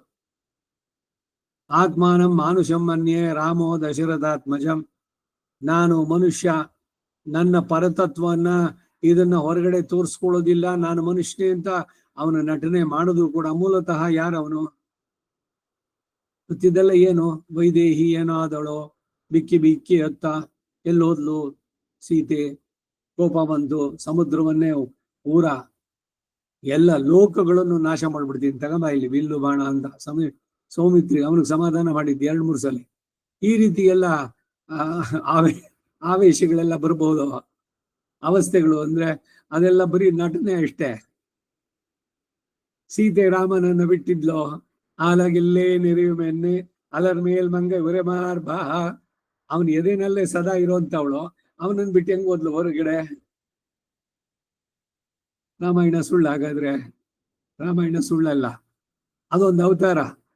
ಅಲ್ಲಿ ನಾನು ಮನುಷ್ಯನಾಗಿ ಉಳಿದಿದ್ದು, ಮನುಷ್ಯರಂತೆಯೇ ನಾನಿದ್ದೆ. ಮನುಷ್ಯರು ಏನೇನು ಭಾವಗಳನ್ನು ವ್ಯಕ್ತಪಡಿಸ್ತಾರೋ ಆ ರೀತಿ ನಾನು ಎಲ್ಲ ಮಾಡಿದ್ದೆ. ಆದ್ರೆ ಪ್ರತಿ ಸಲಿನೂ ಆ ಸಮಸ್ಯೆಗಳನ್ನು ನಾನು ಹೇಗೆ ಪರಿಹಾರ ಮಾಡಿದೆ ಅದ್ರ ಕಡೆ ನೋಡಿ ನೀವು ಗಮನ. ನೀವು ನನ್ನನ್ನು ಸೇರ್ಬೋದು. ಡೆಮಾನ್ಸ್ಟ್ರೇಷನ್ ಇದು. ನಾವೆಲ್ಲ PUC ಬಂದಾಗ ಲ್ಯಾಬೊರೇಟರಿ ಫಸ್ಟ್, ಅದರಿಂದ ಅಲ್ಲಿ ಶುರುವಾಯಿತು. ಇದು ಕೆಮಿಸ್ಟ್ರಿ ಲ್ಯಾಬು, ಅದು ಸೈನ್ಸ್ ಲ್ಯಾಬು. ಅಲ್ಲೇನು ಯಾವುದು ಏಕಕೋಶಣಗಳು, ಇದು ಈ ಗಿಡ, ಅದು ಇದು ಅನ್ನೋದಕ್ಕೆಲ್ಲ ಸಾಕ್ಷಾತ್ತಾಗಿ ತಂದಿಟ್ಟು ಅಲ್ಲಿ ತೋರಿಸ್ತಾ ಇದ್ರು. ಕಾಲೇಜ್ನಲ್ಲಿ ಗ್ಯಾಲರಿ ಇದರಲ್ಲಿ ಕ್ಲಾಸ್ ರೂಮ್ಗಳಲ್ಲಿ ಏನು ಅಲ್ಲಿ ನಡೆಯೋದು ಬರೀ ಥಿಯರಿ, ಬರೀ ಹೇಳುವಂತಹದ್ದು ವಿಷಯದ ಪ್ರತಿಪಾದನೆ. ಆದ್ರೆ ನೇರವಾಗಿ ಅದನ್ನು ತೋರಿಸುವಂತಹದ್ದು ಡೆಮಾನ್ಸ್ಟ್ರೇಷನ್. ಡೆಮಾನ್ಸ್ಟ್ರೇಟರ್ಸ್ ಅಂತಿರೋರು ಅವರುಗಳು ಬಂದ್ಮೇಲೆ ನೋಡಿ ಇದು ಹೀಗೆ, ನೀವು ಅಲ್ಲಿ ಕೇಳಿದ್ರಲ್ಲ ಅದು ಇದು ಅಂತ ತೋರಿಸುವಂಥದ್ದು. ಹಾಗೆ ರಾಮ ಇಸ್ ಎ ಡೆಮಾನ್ಸ್ಟ್ರೇಟರ್. ನಾ ಮನುಷ್ಯ ಅಂತಂದ್ರೆ ಹೆಂಗಿರ್ಬೇಕು? ಈಗ ಎಲ್ಲದ್ರಲ್ಲೂ ಹೇಳಿದ್ವು, ಸತ್ಯವನ್ನ ನುಡಿಬೇಕು. ನೀವು ಏನೇ ಕಷ್ಟದಲ್ಲೂ ಸತ್ಯದಿಂದ ವಿಚಲಿತರಾಗಬಾರದು, ಏನೇನು ಪ್ರಲೋಭನೆಗಳಿಗೆ ಅಸತ್ಯದ ಜೊತೆಗೆ ಸೇರಬಾರದು, ಅನೀತಿಯುತವಾದ ಕಾರ್ಯವನ್ನು ಮಾಡಬಾರ್ದು. ಒಂದು ಮಾತು ಹೇಳಿದ್ಮೇಲೆ ಅದನ್ನು ಉಳಿಸ್ಕೋಬೇಕು, ತಂದೆ ತಾಯಿಯರಿಗೆ ವಿಧೇಯರಾಗಿರ್ಬೇಕು. ಎಲ್ಲವನ್ನು ಕೂಡ ರಾಮ ತೋರಿಸಿದ. ತಾನು ಬಾಳಿ ಆ ರೀತಿನಲ್ಲಿ ಹಿರಿಯರು ಬಂದಾಗ ಅವರಿಗೆ ನಮಸ್ಕಾರ ಮಾಡಿ ಗೌರವಿಸಿ, ಸಮಾನವುದು ಬಂದಾಗ ಅವರನ್ನ ಆಲಂಗಿಸಿಕೊಂಡು ಇದು ಮಾಡಿ ಅವರನ್ನ ಆ ರೀತಿನಲ್ಲಿ ದೀನಾನ್ ದಾನೇನ ಲೋಕಾನ್ ಸತ್ಯೇನ ಜಯತಿ. ಸತ್ಯ ಹೇಳಿ ಅವನ ಸತ್ಯದ ರೀತಿನಲ್ಲಿ ನಡೆದು ಎಲ್ಲ ಲೋಕಗಳನ್ನು ಸೂರೆಗೊಂಡಿದ್ದು, ಮನಸ್ಸನ್ನು ಸೂರೆಗೊಂಡಿದ್ದು. ರಮಯತೀತಿ ರಾಮ. ರಾಮ ಆದರ್ಶ ಪುರುಷ, ಐಡಿಯಲ್. ನಮಗೆ ಅವನು ಮಾರ್ಗದರ್ಶಕ.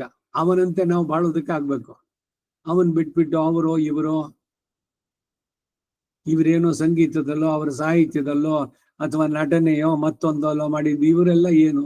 ಅವರ ಪರ್ಸನಲ್ ಜೀವನ ನೋಡಿ ಎಲ್ಲ ಎಷ್ಟು ಇದಾಗಿದೆ ಅಂತಂದ್ರೆ ಒಬ್ಬೊಬ್ಬರದು. ಹೌದು, ಅಂತವ್ರು ಮಾರ್ಗದರ್ಶಿ ಇಟ್ಕೊಂಡು ಅವ್ರು ಮಾಡೋದು ಅಂತ ಇವ್ರು ಮಾಡೋದು. ಸಿನಿಮಾ ಇದರಲ್ಲಿ ಕ್ಷೇತ್ರದಲ್ಲಿ ಡೈವರ್ಸ್ ಆಗಿದ್ದೋ, ಇಲ್ಲ ಮದುವೆ ಆದವನ ಜೊತೆನಲ್ಲೇ ಇದ್ದು ಬಿಟ್ಟೋ ಇವ್ರು ಮತ್ತೆ ಮದುವೆ ಮಾಡ್ಕೊಂಡ್ರು, ಇಲ್ವೋ ವೇಷಿಯಂತೆ. ಉತ್ತಮ ಕುಲದಲ್ಲಿ ಬಂದವರು, ದೀಕ್ಷಿತ್ ಆ ಕುಲದಲ್ಲಿ ಬಂದವಳು, ಇವಳು ಚಕ್ರವರ್ತಿ ಕುಲದವಳು ಹೇಮಮಾಲಿನಿ. ಒಬ್ಬೊಬ್ಬರ ಕತೆ, ಅವರ ಪರ್ಸನಲ್ ಲೈಫ್ ಹೆಂಗಿದೆ. ಇವರೆಲ್ಲ ನಮಗೆ ಏನು ಆದರ್ಶ ಪ್ರಾಯರೋ, ಅವರುಗಳನ್ನ ನಾವು ಫಾಲೋ ಮಾಡ್ಬೇಕಾ? ಅವ್ರ ಜೀವನವನ್ನು ಫಾಲೋ ಮಾಡ್ಬೇಕು. ಈಗ ಯಾರೋ ಒಬ್ಬ ನಮಗೆ ಆದರ್ಶ ಪುರುಷ ಅಂತಂದ್ರೆ ಏನು, ಅವನ ನಡೆ ನುಡಿ ನಡೆಸಿದ ರೀತಿ ಅವುಗಳನ್ನ ನಾವು ಅನುಕರಿಸ್ಬೇಕು ಅಂತ ಹೋಗೋದು. ಸೊ ನೀವ್ ಯಾರನ್ನ ಆದರ್ಶನಾಗಿ ಇಟ್ಕೊಳ್ತೀರಿ, ಏನ್ ಅವನು ಸಾಧನೆ ಮಾಡಿರ್ಬೋದು, ಅವನು ನಾಟಕದೋ ಸಿನಿಮಾ ಮತ್ತೊಂದೋ ಏನೋ ಒಂದ್ರಲ್ಲಿ, ಆದ್ರೆ ಎಲ್ಲವೂ ಅವನ ಅನುಕರಣೆನೆ. ಇದಕ್ಕಾಗಿ ಭಗವಂತನನ್ನ ಆದರ್ಶವಾಗಿ ಇಟ್ಕೊಂಡು ಪ್ರಯತ್ನ ನಾವು ಪಡಬೇಕೇ ಹೊರತು ನಿಜವಾಗ್ಲೂ ಆತ್ಮದ ಉದ್ಧಾರ ಆಗ್ಬೇಕು ಅಂದ್ರೆ ಅವರಿವರನ್ನೆಲ್ಲ ಅನುಸರಿಸೋದಲ್ಲ. ಈಗ ಯಾರೋ ಅವನು ಚಿತ್ರ ನಟನೋ ಮತ್ತೊಬ್ಬ ಅವ್ನು ಸತ್ತ ಅಂದ್ರ ಅಯ್ಯೋ ಅವ್ನು ಸತ್ತ ಅಂತ ಇನ್ನೇನು ಜನ ಆತ್ಮಹತ್ಯೆ ಮಾಡ್ಕೊಂಡ್ರು. ಏನ್ ಸಾಧಿಸಿದ್ದೇನ್ ಇವ್ರು ಪ್ರಾಣನ ಬಿಟ್ರೆ ಅವನ ಜೊತೆಗೆ ಸೇರ್ತಾರ, ಪ್ರೇತವಾಗಿ ಅಲಿತಾರ ಅಷ್ಟೆ. ಭಾವೋದ್ರೇಕದಲ್ಲಿ ಏನೇನಾಗುತ್ತೆ ಕಡೆಗೆ ಇದು. ಸೊ ನಮಗೆ ಯಾರು ಆದರ್ಶವಾಗಿರ್ಬೇಕು, ಯಾರು ಮಾದರಿಯಾಗಿರ್ಬೇಕು, ಯಾರು ಈ ನೈತಿಕ ಮೌಲ್ಯಗಳು ಇವುಗಳನ್ನ ಜೀವನದಲ್ಲಿ ಒಂದು ಗುರಿ, ಇವುಗಳನ್ನು ರಾಮೋದ್ವಿರ್ ನಾಭಿಭಾಷತೆ ವೇದ ಹೇಳ್ತು, ನಾಶ್ಲೀಲಂ ಕೀರ್ತಯೇತ್. ಶ್ರುತಿ ಸ್ಮೃತಿಗಳಲ್ಲಿ ಹೇಳಿದಂತೆ ರಾಮೋ ವಿಗ್ರಹವಾನ್ ಧರ್ಮ, ಧರ್ಮ ಹೇಗಿರ್ಬೇಕು ಅನ್ನೋದನ್ನ ತೋರ್ಸೋದಕ್ಕಾಗ ಅವನೇನೆ ಧರ್ಮ ಸಾಕ್ಷಾತ್ತಾಗಿ ಹೇಳಿದವನು ಯಾರು, ಅವನ ಶತ್ರುಗಳು. ರಿಪೂಣಾಮಪಿ ವತ್ಸಲಹ. ಹೀಗೆ ಅನುಕರಣೆ ಮಾಡ್ಬೇಕಾದ್ರೆ ಯಾರು ಆದರ್ಶಪ್ರಾಯನಾಗಿರುವಂತವನು ಇರಬೇಕು. ಅದು ನಮಗೆ ಪ್ರಧಾನವಾಗಿ ಭಗವಂತನನ್ನ ಇಟ್ಕೋಬೇಕೆ ಹೊರತು ಬೇರೆ ಯಾರು ಅಲ್ಲ, ಇವರುಗಳು ಅಲ್ಲ, ಈ ದೇವತೆಗಳು ಅಲ್ಲ, ಅವರು ಇವರು ಅವ್ರ ಫೋಟೋ ಇವ್ರ ಫೋಟೋ ಬೇಕಿಲ್ಲ. ಆದ್ರೆ ಭಗವಂತನನ್ನ ಕಾಣಿಸೋದಕ್ಕೆ ಪ್ರಯತ್ನ ಪಟ್ಟವರುಗಳಾದ್ರೆ ಆಗ್ಬೋದು. ಹಾಗಾದ್ರೆ ಆಳ್ವಾರಗಳು ಫೋಟೋ ಇಟ್ಕೋಬಹುದಾ ಅಂತಂದ್ರೆ, ಆಳ್ವಾರಗಳು ಭಗವಂತನ ಅನುಭವಿಸಿ ನೀವು ಬನ್ನಿ ಈ ರೀತಿ ಹಾಡಿ ಅವನನ್ನು ಪಡೀರಿ ಇದ್ದು ವೆಂಗಡವರ್ಕೆನ್ನ ವಿಧಿಯನ್ನ ಇಮ್ಮಾತ್ತಂ ನಾನ್ ಕಡವ ವಣ್ಣಮೇನಲ್ಲಿ ಇದ್ಲು ಗೋದಾದೇವಿ. ಸಂತರ ಫೋಟೋಗಳು, ಭಾಗವತರು, ಇವರುಗಳ ಇದನ್ನ ಇಟ್ಕೊಳ್ಳೋದು ಏನು ಅಂದ್ರೆ ಅವರು ಸಾಧಿಸಿದ್ದು. ಅವ್ನ ಕಾರಣ ಇದ್ದಾಗತ್ರು ಜೋರಾಗಿ ಇವರ ಚರಿತ್ರೆಗಳನ್ನ ಮತ್ತೆ ಮತ್ತೆ ನೋಡುವಂತಹದ್ದು, ಪೂರ್ವಾಚಾರ್ಯರ ಪ್ರಭಾವ, ಆಳ್ವಾರ ವೈಭವ, ಆಚಾರ್ಯ ವೈಭವ, ಇವೆಲ್ಲ ಸಪರೇಟ್ ಆಗಿ ಅವುಗಳನ್ನು ಓದ್ಬೇಕು ಮತ್ತೆ ಮತ್ತೆ. ಹೇಗೆ ಅವರು ಭಗವಂತನ ಪಡೆದ್ರು, ನಾನ್ ಕಂಡೇನ್ ತಿರುಗ್ ಕಂಡೇನ್, ನೀವು ಬನ್ನಿ ನಾನು ಸೊಲ್ನೇನ್, ನಮರೋಂ ಸೊಲ್ಲಿ ನಮೋ ನಾರಾಯಣಮೇ ಅಂತ ಮಾರ್ಗದರ್ಶನ ತೋರಿಸ್ತಾರಲ್ಲ, ಇಂಥವ್ರೆಲ್ಲ ಮಾರ್ಗದರ್ಶಕರು. ಇಂಥವ್ರದೆಲ್ಲ ಆಗ್ಬೋದು. ಯಾವುದೇ ಒಂದು ವಿಷಯ ಭಗವಂತನ ಹತ್ರಕ್ಕೆ ಕರ್ಕೊಳ್ಳೋದಾದ್ರೆ ಅಥವಾ ಅವನ ಬಗ್ಗೆ ತಿಳಿಸೋದಾದ್ರೆ ಅವೆಲ್ಲ ಉಪಕಾರಕಗಳು, ಪೂರಕಗಳು. ಅವನನ್ನು ಬಿಟ್ಟು ಬೇರೆ ಕಡೆ ಹೋಗೋದಾದ್ರೆ ಅದು ಎಷ್ಟೇ ಚೆನ್ನಾಗಿರ್ಲಿ, ಏನೇ ಆಗಿರ್ಲಿ, ಎಲ್ಲವೂ ಕೂಡ ಅವಿದ್ಯೆ ಆ ಸಾಲಿನಲ್ಲಿ ಸೇರುತ್ತೆ. ಮಾಶೂಣ ಜ್ಞಾನಮಾಯ್, ಯಾವ ಕಾರಣದಿಂದಾಗಲಿ ದೋಷವು ಬಾರದ ಜ್ಞಾನ ಉಳ್ಳದ್ದಾಗೆ ಮಲರಾದ ಕುವಿಯಾದ ಅನ್ನೋದು ಮುಂದೆನು ಹಿಂದೆನು ಸೇರಿಸ್ಕೊಳ್ಳಿ ಜ್ಞಾನಕ್ಕೆ. ಸಂಸಾರಿಗಳು ತಮ್ಮ ತಮ್ಮ ಕರ್ಮ ನಿಬಂಧನವಾಗಿ ಪಡೆದುಕೊಂಡ ದೇಹಕ್ಕೆ ಬರುವುದಾದ ಸ್ವರೂಪ ಅನ್ಯಥಾ ಭಾವ ಕೂಡ ಇಲ್ಲ ಇಲ್ಲಿ. ಇವನ ದಿವ್ಯ ಮಂಗಳ ವಿಗ್ರಹ, ಅದಕ್ಕೆ ಅವನು ಸಂಭವಾಮಿ ಆತ್ಮಮಾಯಿ ಅಂತಂದ. ಅವನು ಒಂದೇ ಶರೀರದಲ್ಲಿ ಬಂದಿಯಾಗಿಲ್ಲ. ಯಾರ್ಯಾರು ಯಾವ ಯಾವ ಭಾವದಲ್ಲಿ ಅವನನ್ನು ಕರೆದ್ರೆ ಆಯಾಯ ರೂಪದಲ್ಲೇ ಅವರಿಗೆ ಅನುಗ್ರಹ ದರ್ಶನವನ್ನು ನೀಡುವಂತ ಶಕ್ತಿ ಉಳ್ಳವನು. ಹಿಂದೆ ಇಲ್ಲ, ಹಿಂದಿದ್ದ, ಮುಂದೆ ಇರೋಲ್ಲ ಅಂತಿಲ್ಲ. ತ್ರಿಕಾಲದಲ್ಲಿ ಸರ್ವ ಅವಸ್ಥೆ, ಸರ್ವ ದೇಶ, ಸರ್ವಕಾಲ ಎಲ್ಲದರಲ್ಲೂ ಅವನಿರುವಂತವನು, ಎಲ್ಲದರ ಒಳಗೂ ಇದ್ದಾನೆ. ಅಂತಃ ಪ್ರವಿಷ್ಟ ಶಾಸ್ತ್ರ ಜನಾನಾಂ ಸರ್ವಾತ್ಮ, ಎಲ್ಲವನ್ನೂ ನೋಡ್ತಾನೆ. ಸರ್ವಂ ಐಕ್ಷದ, ಅವನಿಗೆ ಅಧಿಕರು ಮಿಗಿಲಾದವರು ಇಲ್ಲ. ನಿಸ್ಸಮಾಭ್ಯಧಿಕ, ಅವನಿಗೆ ಯಾರಿಂದ ಏನು ಆಗ್ಬೇಕಾಗಿಲ್ಲ. ಅವಾಪ್ತ ಸಮಸ್ತ ಕಾಮ, ಅವನು ಸಂಕಲ್ಪಿಸಿದ್ದೆಲ್ಲ ಸತ್ಯವಾಗತ್ತೆ, ಅವನು ಸತ್ಯ ಸಂಕಲ್ಪ. ಇದು ಭಗವಂತನ ಗುಣಗಳನ್ನು ತಿಳಿಸುವಂತಹದ್ದು. ಅವನ ದಿವ್ಯ ಮಂಗಳ ವಿಗ್ರಹ. ಅವರುಗಳ ಜ್ಞಾನಕ್ಕೆ ಉಂಟಾಗುವ ಸ್ವಭಾವ ಅನ್ಯತಾ ಭಾವ ಇಲ್ಲ ಇವನ ಜ್ಞಾನಕ್ಕೆ. ಮುಳುದುಮಾಯ್, ಇಲ್ಲಿ ಹೇಳದೇ ಇರುವ ಗುಣಗಳನ್ನು ಹೊಂದಿದ್ದಾಗೆ, ಮುಳುದುಮಾಯ್ ಜಗತ್ತನ್ನೇ ತನ್ನ ಶರೀರವಾಗಿ ಹೊಂದಿ, ಚರಾಚರಾಣಿ ಸರ್ವಾಣಿ ಸರ್ವಂ ಭಗವದ್ ವಪುಹು, ಭಗವಂತನ ಶರೀರ, ಚರಾಚಾರಗಳು ಏನೇನಿದೆಯೋ ಸಮಸ್ತವೂ ಕೂಡ ಹೊಂದಿ ಜಗತ್ತನ್ನೇ ಶರೀರವನ್ನಾಗಿ ಹೊಂದಿರುವಂತಹ ನಿಲೆ. ಮುಳುದಿಯನ್ರಾಯ್ ವರಂಬಿನ್ನಿ ಮುಳುದಿಯನ್ನ ಎಂದದಿನ್ ಅನುವಾದಮಾಯ್. ಮುಳುದಿಯನ್ನಾಯ್ ಎಲ್ಲೇ ಇಲ್ಲದೆ ನಿನ್ನ ಹತ್ತಿರ ವರ್ತಿಸುವಂತೆ ಅವುಗಳಿಗೆ ಆಶ್ರಯನಾದವನು ಎಂಬುದರ ಅನುವಾದವಾಗಿ ಎಲ್ಲವನ್ನು ನಿರ್ವಹಿಸಿದೆ ಎಂಬುದಾಗಿ ಹೇಳಿದಂತಾಯ್ತು. ಸರ್ವ ನಿಯಾಮಕ ಮಾಶುಣ ಇತ್ಯಾದಿ, ಚತುರ್ಮುಖಾಯುಹು ಇತ್ಯಾದಿ ಅಂತಹ ದೇವತೆಗಳ ಸ್ವಾಮಿಯಾದವನು ನಿನ್ನನ್ನು ಸ್ತೋತ್ರ ಮಾಡಿದ್ರೆ ಅವನು ಮೂಲ ಹಾನಿಯನ್ನೇ ಮಾಡಿ ಬಿಡುವನಾಗ್ತಾನೆ. ಯಾಕೆಂದ್ರೆ ಅವನು ಈ ತ್ರಿಗುಣಾತ್ಮಕವಾದದ್ದ ಸೃಷ್ಟಿಯಲ್ಲಿ ಉಂಟಾದವನು ಬ್ರಹ್ಮ, ಬ್ರಹ್ಮನಿಂದ ಶುರು ಮಾಡಿ ಒಂದು ಕೀಟದ ತನಕ ಆಳ್ವಾರಗಳಷ್ಟೇ ಅವನ ನಿರ್ದಿಷ್ಟವಾದ ಮೂಲವನ್ನು ಅರಿತು ಮಂಗಳಾಶಾಸನ ಮಾಡಬಲ್ಲವರು. ಜ್ಞಾನ ಸಂಕೋಚಕ್ಕೆ ಕಾರಣವಿಲ್ಲದ ಜ್ಞಾನಾದಿ ಭೂಷಣಗಳನ್ನು ಉಳ್ಳವನು ಒಬ್ಬ ಬ್ರಹ್ಮನನ್ನು ಸೃಷ್ಟಿಸೋದು. ಉತ್ಪ್ರೇಕ್ಷಿತವಾದ ಬ್ರಹ್ಮನು ಎಂಬುದಕ್ಕೆ ಕಾರಣ ಇದು. ಲೋಕ ಪ್ರಸಿದ್ಧವಾದ ಬ್ರಹ್ಮನಿಗೆ ಅವನ ಅಧಿಕಾರ ಅವಸಾನದಲ್ಲಿ ಜ್ಞಾನಕ್ಕೆ ತಿರೋಧಾನ ಉಂಟಷ್ಟೇ. ಈ ಬ್ರಹ್ಮನಿಗೆ ಅದು ಅಲ್ಲದೆ ಇರುತ್ತೆ, ಅದು ಇಲ್ಲದೆ ಇರುತ್ತೆ. ಸ್ತೋತ್ರ ರೂಪವಾದ ಸೇವೆಗೆ ಅನುಗುಣವಾಗಿ ಹೇಳುವ ರೂಪವಾದ್ದರಿಂದ ಅದಕ್ಕೆ ಅನುಗುಣವಾದ ಜ್ಞಾನವನ್ನು ಹೊಂದಿ ಇರುತ್ತದೆಯಷ್ಟೇ. ಹಾಗೆ ಇರುವ ಬ್ರಹ್ಮದೇವನು ತಾನೆ ಒಂದು ವೇಳೆ ನಿನ್ನನ್ನು ಸ್ತೋತ್ರ ಮಾಡಿದ್ರೆ ಯಾವ ಸಂಸರ್ಗದಿಂದಲೂ ಅವಧ್ಯವನ್ನ ಹೊಂದಲಾರದಂತೆ ಇರುವಂತಹ ನಿನ್ನ ಶ್ರೀಪಾದಗಳ ತೇಜಸ್ಸಾದದ್ದು ಇವನು ಸ್ತೋತ್ರ ಮಾಡುವಷ್ಟೇಯೋ ಈ ಶ್ರೀಪಾದಗಳು ಎಂದು ಮಲಿನವಾಗುವುದಿಲ್ಲವೋ? ತಮ್ಮ ಶೇಷತ್ವಕ್ಕೆ ಅನುರೂಪವಾಗಿ ನಿನ್ನ ದಿವ್ಯಮಂಗಲ ವಿಗ್ರಹ ಎಂದು ಹೇಳದೆ ನಿನ್ನ ಶ್ರೀಪಾದಗಳು ಅಂತಾರೆ. ಏನ್ ಹೇಳಿದ್ರು ಅಂದ್ರೆ ಈ ಚತುರ್ಮುಖ ಬ್ರಹ್ಮ ಸೃಷ್ಟಿಯಾದವನು ತ್ರಿಗುಣಾತ್ಮಕವಾದಂತಹ ಪ್ರಕೃತಿನಲ್ಲಿ ಉಂಟಾದವನು, ಸತ್ವ ರಜೋ ತಮೋ ಗುಣಗಳಿಂದ ಉಂಟಾದವನು. ಅದಕ್ಕಾಗಿ ಅವನು ಬೇಡ, ಇನ್ನೊಬ್ಬ ಬೇರೆ ಬ್ರಹ್ಮನ ಸೃಷ್ಟಿ ಮಾಡೋಣ, ಅವನು ಶುದ್ಧ ಸತ್ವದಲ್ಲಿ ಇರುವಂತ. ಅವನಾದ್ರೂ ನಿನ್ನನ್ನು ಪೂರ್ಣವಾಗಿ ಹೇಳಲಿಕ್ಕಾಗುತ್ತೋ ಅಂದ್ರೆ ಅವನಿಗೂ ಆಗೋಲ್ಲ ಅಂತ. ಈಗ ಬ್ರಹ್ಮ ಇರ್ಲಿ, ತಮ್ಮ ಅರಿಮೈ ತಾಮರಿಯಾರ್, ಅವನಿಗೇನೆ ಅವನ ಗುಣಗಳು ಎಷ್ಟಿದೆ ಅಂತ ಪೂರ ಗೊತ್ತಿಲ್ವಂತೆ. ಅಷ್ಟು ವಿಶಾಲವಾದದ್ದು, ಪೂರ್ಣವಾಗಿ ಹೇಳಲಿಕ್ಕೆ ಆಗದೆ ಇರೋದು. ಸೋ ಅಂಗ ವೇದ ಯದಿವಾನ ವೇದ ಹಿಗ್ಗಸ್ವಿದ್ವನಂ ಕೌಸವೃಕ್ಷ ಆಸೀತ್ ಯಥೋದ್ಯಾವ ಪೃಥಿವೀ ನಿಷ್ಠ ತಕ್ಷು. ವೇದವೇ ಹೇಳುತ್ತೆ ಅವನನ್ನು ಪೂರ್ಣವಾಗಿ ನಾವು ಹೇಳಲಿಕ್ಕೆ ಆಗೋಲ್ಲ. ಅವನ ಆನಂದದ ಸಾಕಾರ ರೂಪಿ. ಯಥೋ ವಾಚೋ ನಿವರ್ತಂತೆ ಅಪ್ರಾಪ್ಯ ಮನಸೋ ಸಹ ಆನಂದಂ ಬ್ರಹ್ಮಣೋ ವಿದ್ವಾನ್. ಮಾತು ನಿಂತು ಹೋಗುತ್ತೆ, ಶಬ್ದಗಳಿಂದ ಅವನನ್ನು ಪೂರ್ಣವಾಗಿ ವರ್ಣಿಸುವುದಕ್ಕಾಗುವುದಿಲ್ಲ. ಮನಸ್ಸಿನಲ್ಲಾರಿಗೂ ಪೂರ್ಣವಾಗಿ ನಾವು ಚಿಂತಿಸಿದ್ವಾ ಇಲ್ಲ. ಅಂಥವನನ್ನ ನೀವು ಪ್ರೀತಿಯಿಂದ ಭಾವಿಸಿ ಕೃಷ್ಣನನ್ನಾಗಿ ನೀವು ಭಾವಿಸಿ ಕರೆದರೆ ಕೃಷ್ಣನಾಗಿ ದರ್ಶನ ಕೊಡ್ತಾನೆ, ರಾಮನಾಗಿ ಕೊಡ್ತಾನೆ, ನರಸಿಂಹನಾಗೇನೆ, ಶ್ರೀನಿವಾಸ ಅವನೇ. ಈಗ ಒಬ್ಬನಿಗೆ ಕೃಷ್ಣನಾಗಿ ಅವನು ದರ್ಶನ ಕೊಟ್ಟಾಗ ಇನ್ನೊಬ್ಬನಿಗೆ ಅಲ್ಲಿ ಕಾಣಿಸೋಲ್ವೋ? ಗೋಕುಲಾಷ್ಟಮಿ ಎಲ್ಲರ ಮನೆಯಲ್ಲೂ ಇದೆ, ಎಲ್ಲರೂ ಬಹಳ ಶ್ರದ್ಧೆ ಪ್ರೀತಿಯಿಂದ ಮಾಡ್ತಾರೆ. ಹಾಗಾದ್ರೆ ಇವರು ಒಬ್ಬರ ಮನೆಗೆ ಬಂದ್ಬಿಟ್ಟು ಬೇರೆಯವ್ರ ಮನೆಗೆ ಇಲ್ಲ ಇವತ್ತು ಈ ಮನೆಯಲ್ಲೇ ಬ್ಯುಸಿ ಆಗ್ಬಿಟ್ಟೆ, ನಾನು ಇನ್ನೊಂದ್ಸಲಿ ಬರ್ತೀನಿ ನಿಮ್ಮ ಮನೆಗೆ ಅಂತ ಹೇಳ್ತಾನೇನೋ? ಏಕಕಾಲದಲ್ಲಿ ಎಲ್ಲಾ ಕಡೆನಲ್ಲೂ ಇರಬಲ್ಲ.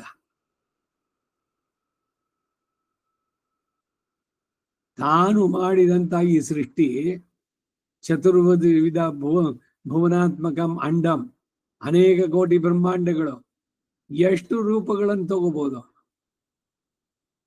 5 ಲಕ್ಷ ಗೋಪಿಯರು, 5 ಲಕ್ಷ ಗೋಪಿಯರಿಗೆ 5 ಲಕ್ಷ ಕೃಷ್ಣ. ಒಬ್ಬ ಸೌಭರಿಯನ್ನು ಮಾರ್ಷಿ ಅವನೇ ಒಂದು 50 ಶರೀರ ತಗೊಳಕಾಯ್ತು ಅಂತಂದ್ರೆ ಇವನು ಭಗವಂತನಿಗೆ ತಗೊಳಕ್ ಕಷ್ಟನೇ ಅದು ರಾಸಕ್ರೀಡೆನಲ್ಲಿ. ಅಥವಾ ಇವನು ಸೃಷ್ಟಿಸಿದಂತಹ ಈ ಚತುರ್ದಶ ಭುವನಾತ್ಮಕ 14 ಲೋಕಗಳು ಎಲ್ಲ ಕಡೆಯಲ್ಲೂ ಅವನ ಇರುವ, ಬರೀ ಒಂದೇ ಬ್ರಹ್ಮಾಂಡಕ್ಕಲ್ಲ, ಅನೇಕ ಕೋಟಿ ಬ್ರಹ್ಮಾಂಡ ನಾಯಕನವನು. ಇವೆಲ್ಲ ಏನ್ ಹೇಳ್ತಾ ಇದೆ ಅಂದ್ರೆ ಭಗವಂತನನ್ನ ಪೂರ್ಣವಾಗಿ ತಿಳಿಯೋಕ್ಕಾಗಲ್ಲ, ಅಷ್ಟು ವಿಶಾಲ ಅವನು. ಒಂದು ಸ್ವರೂಪದಲ್ಲಾಗ್ಲಿ ಒಂದು ಗುಣದಲ್ಲಾಗ್ಲಿ ಯಾವುದನ್ನು ಕೂಡ ನಾವು ಪೂರ್ಣವಾಗಿ ಹೇಳಲಿಕ್ಕೆ ಆಗೋಲ್ಲ. ನಮ್ಮಿಂದ ಎಷ್ಟೆಷ್ಟು ಸಾಧ್ಯನೋ ಅಷ್ಟು ಹೇಳ್ಬೋದಷ್ಟೆ.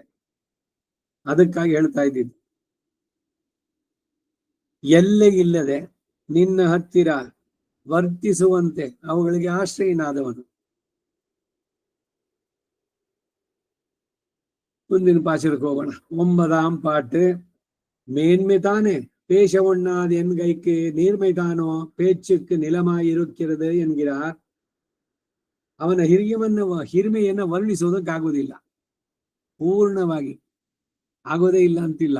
ಇದೇನೆ ಅದ್ವೈತಕ್ಕೂ ನಮಗೂ ವ್ಯತ್ಯಾಸ. ಅವ್ರು ಹೇಳ್ತಾರೆ, ಅವನೇನಾದ್ರು ಒಂದು ರೂಪ ತೋರಿಸ್ಬಿಟ್ಟು ನೀವು ಯಾವ್ದೋ ಒಂದು ಆಕಾರ ಅಂತ ಹೇಳಿದ್ರೆ ಅಷ್ಟಕ್ಕೆ ಅವನು ಇವರು ಬರೀ ನಮ್ಮಂತೆ ನೋಡುವಂತ. ಈಗ ನಮ್ಮಂತೆ ಯಾರೋ ಒಬ್ರು ಬಂದಿದ್ರು ಇಲ್ಲಿ, ಅವ್ರು ನಮ್ಮಲ್ಲಿ ಇಲ್ಲಿ ಕೂತಿದ್ದಾರೆ, ಅದೇ ಕ್ಷಣದಲ್ಲಿ ಅವ್ರ ಮನೇಲಿ ಇರೋದಕ್ಕೆ ಸಾಧ್ಯನೋ? ಈ ಸಮಯ, ಈ ಟೈಮು, ಈಗ ಅವರು ಈ ಜಾಗದಲ್ಲಿ, ಒಂದು ಕಾಲ, ಒಂದು ದೇಶ, ಒಂದು ಇದು ಅವಕ್ಕೆ ಸೀಮಿತವಾಗಿ. ಇದೆಲ್ಲ ಕರ್ಮದಿಂದಾದ ಶರೀರಗಳಿಗೆ. ಭಗವಂತ ಅವನು ಸರ್ವ ದೇಶ, ಸರ್ವಕಾಲ, ಸರ್ವ ಅವಸ್ಥೆ ಅವುಗಳಲ್ಲಿ ಇರಬಲ್ಲ. ಅವನು ಎಂದೆಂದಿಗೂ ಇದ್ದವನು. ಅಜಾಯಮಾನೋ ಬಹುಧಾ ವಿಜಾಯತೆ, ಹುಟ್ಟೆ ಇಲ್ಲದವನು ಹುಟ್ಟಿದವನು. ಪಿರವಾದವನ್ ಪಿರಂದಾನ್, ಪಿರಂದೇನೆಂದು ಸೊಲ್ಲಿಕೊಂಡೇ ಪಿರಂದಾನ್. ನಾನು ದಶರಥನ ಮಗನಾಗಿ ಹುಡ್ತೀನಿ, ನಿಮ್ಮೆಲ್ಲ ಇದನ್ನ ಕೋರಿಕೆಯನ್ನ ಸಲ್ಲಿಸೋಣ, ಅದಕ್ಕಾಗಿ ನಾನು ಜನಿಸ್ತೀನಿ ಅಂತ ಹೇಳಿ ರಾವಣ ಯಾವಾಗ ಲೋಕ ಕಂಟಕನಾಗಿದ್ನೋ ಎಲ್ಲ ಲೋಕಗಳಿಗೂ ಅವನು ಸಮರ ಮಾಡೋದಕ್ಕೆ ದಶರಥನ ಮಗನಾಗಿ ಹುಡ್ತೀನಿ ಅಂತ ಹೇಳಿ ಬಂದ. ನಾವು ನಮ್ಮ ಅಪ್ಪ ಅಮ್ಮನ ಆರಿಸ್ಕೊಳ್ಳೋಕೆ ಸಾಧ್ಯನೋ? Can you choose your parents? ಅಥವಾ can they choose you as your son? ನನಗಿಂತವನೇ ಮಗ, ಹಿಂಗೆ ಇರಬೇಕು, ನಾನು ಹೇಳಿದಂತೆ ಆ ಥರನೇ ಇರಬೇಕು, ಈ ಥರದ್ದೆಲ್ಲ ನಮ್ ಚಾಯ್ಸ್ ಇದೆಯೋ? ಇದು ಎಲ್ಲ ಮಾಡೋದಕ್ಕೆ ಅವನಿಗೆ ಸಾಧ್ಯ.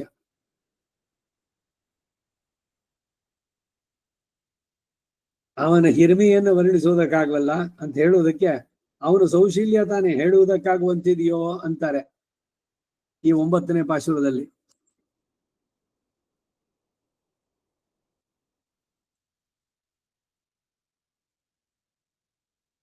மழுங்காதவை நொதிய சக்கர நல்வலத்தையாய் தொழும் காதல் களிர் அளிப்பான் புல்லோந்து தோன்னினையே. மழுங்காத ஞானமே படையாக மலர் உலகில் தொழும்பாயார்க்கு அளித்தால் முன் சுடர் சோதி மறையாதே. 9ನೇ ಪಾಶುರ.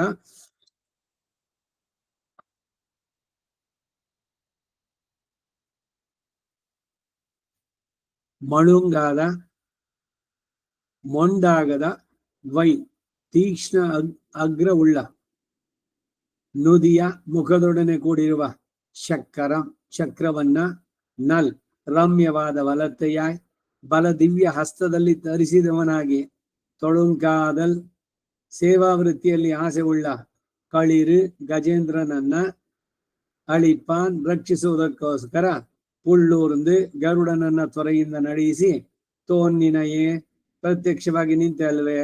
ಹೀಗೆ ಮಳುಂಗಾದ ಜ್ಞಾನಮೇ ಪಡೆಯಾಹ, ಅಮೋಘವಾದ ಸಂಕಲ್ಪ ರೂಪ ಜ್ಞಾನಮೇ ಸಾಧನವಾಗಿ, ಮಾಲರು ಲಹಿಲ್ ವಿಶಾಲವಾದ ಲೋಕದಲ್ಲಿ, ತೊಳುಂಬು ಆಯಾರ್ಕ ನಿನ್ನ ಭಕ್ತರಾದವರಿಗೆ ಅಳಿತ್ತಾಲು ಉಪಕಾರ ಮಾಡಿದ್ರೆ, ಒನ್ ಸುಡರ್ ಜ್ಯೋತಿ ಅತ್ಯುಜ್ವಲವಾದ ತೇಜಸ್ಸು ಮರ್ಯಾದೆ ತಿರಸ್ಕೃತವಾಗುವುದಿಲ್ವೋ, ಕ್ಷೀಣವಾಗುವುದಿಲ್ವೋ?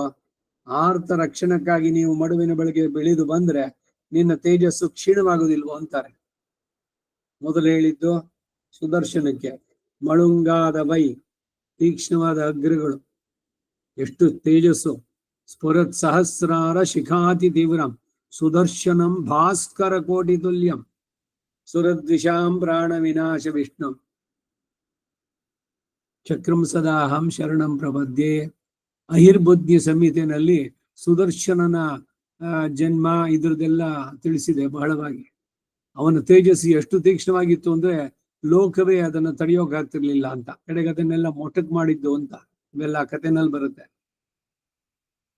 ಈಗ ಯಾವ್ದೋ ಒಂದು ಆಯುಧ, ಮಚ್ಚು ಅಥವಾ ಕುಡ್ಲು, ಅರವಾಳ್, ಅದನ್ನ ನೀವು ಬಹಳ ದಿವಸ ಉಪಯೋಗಿಸಿ ಇಟ್ಬಿಟ್ರೆ ಏನಾಗುತ್ತೆ, ತುಕ್ಕಿಡ್ದು ಅದೆಲ್ಲ ಮೊಡ್ಡಾಗಿ ಎಲ್ಲ ಆಗತ್ತೆ.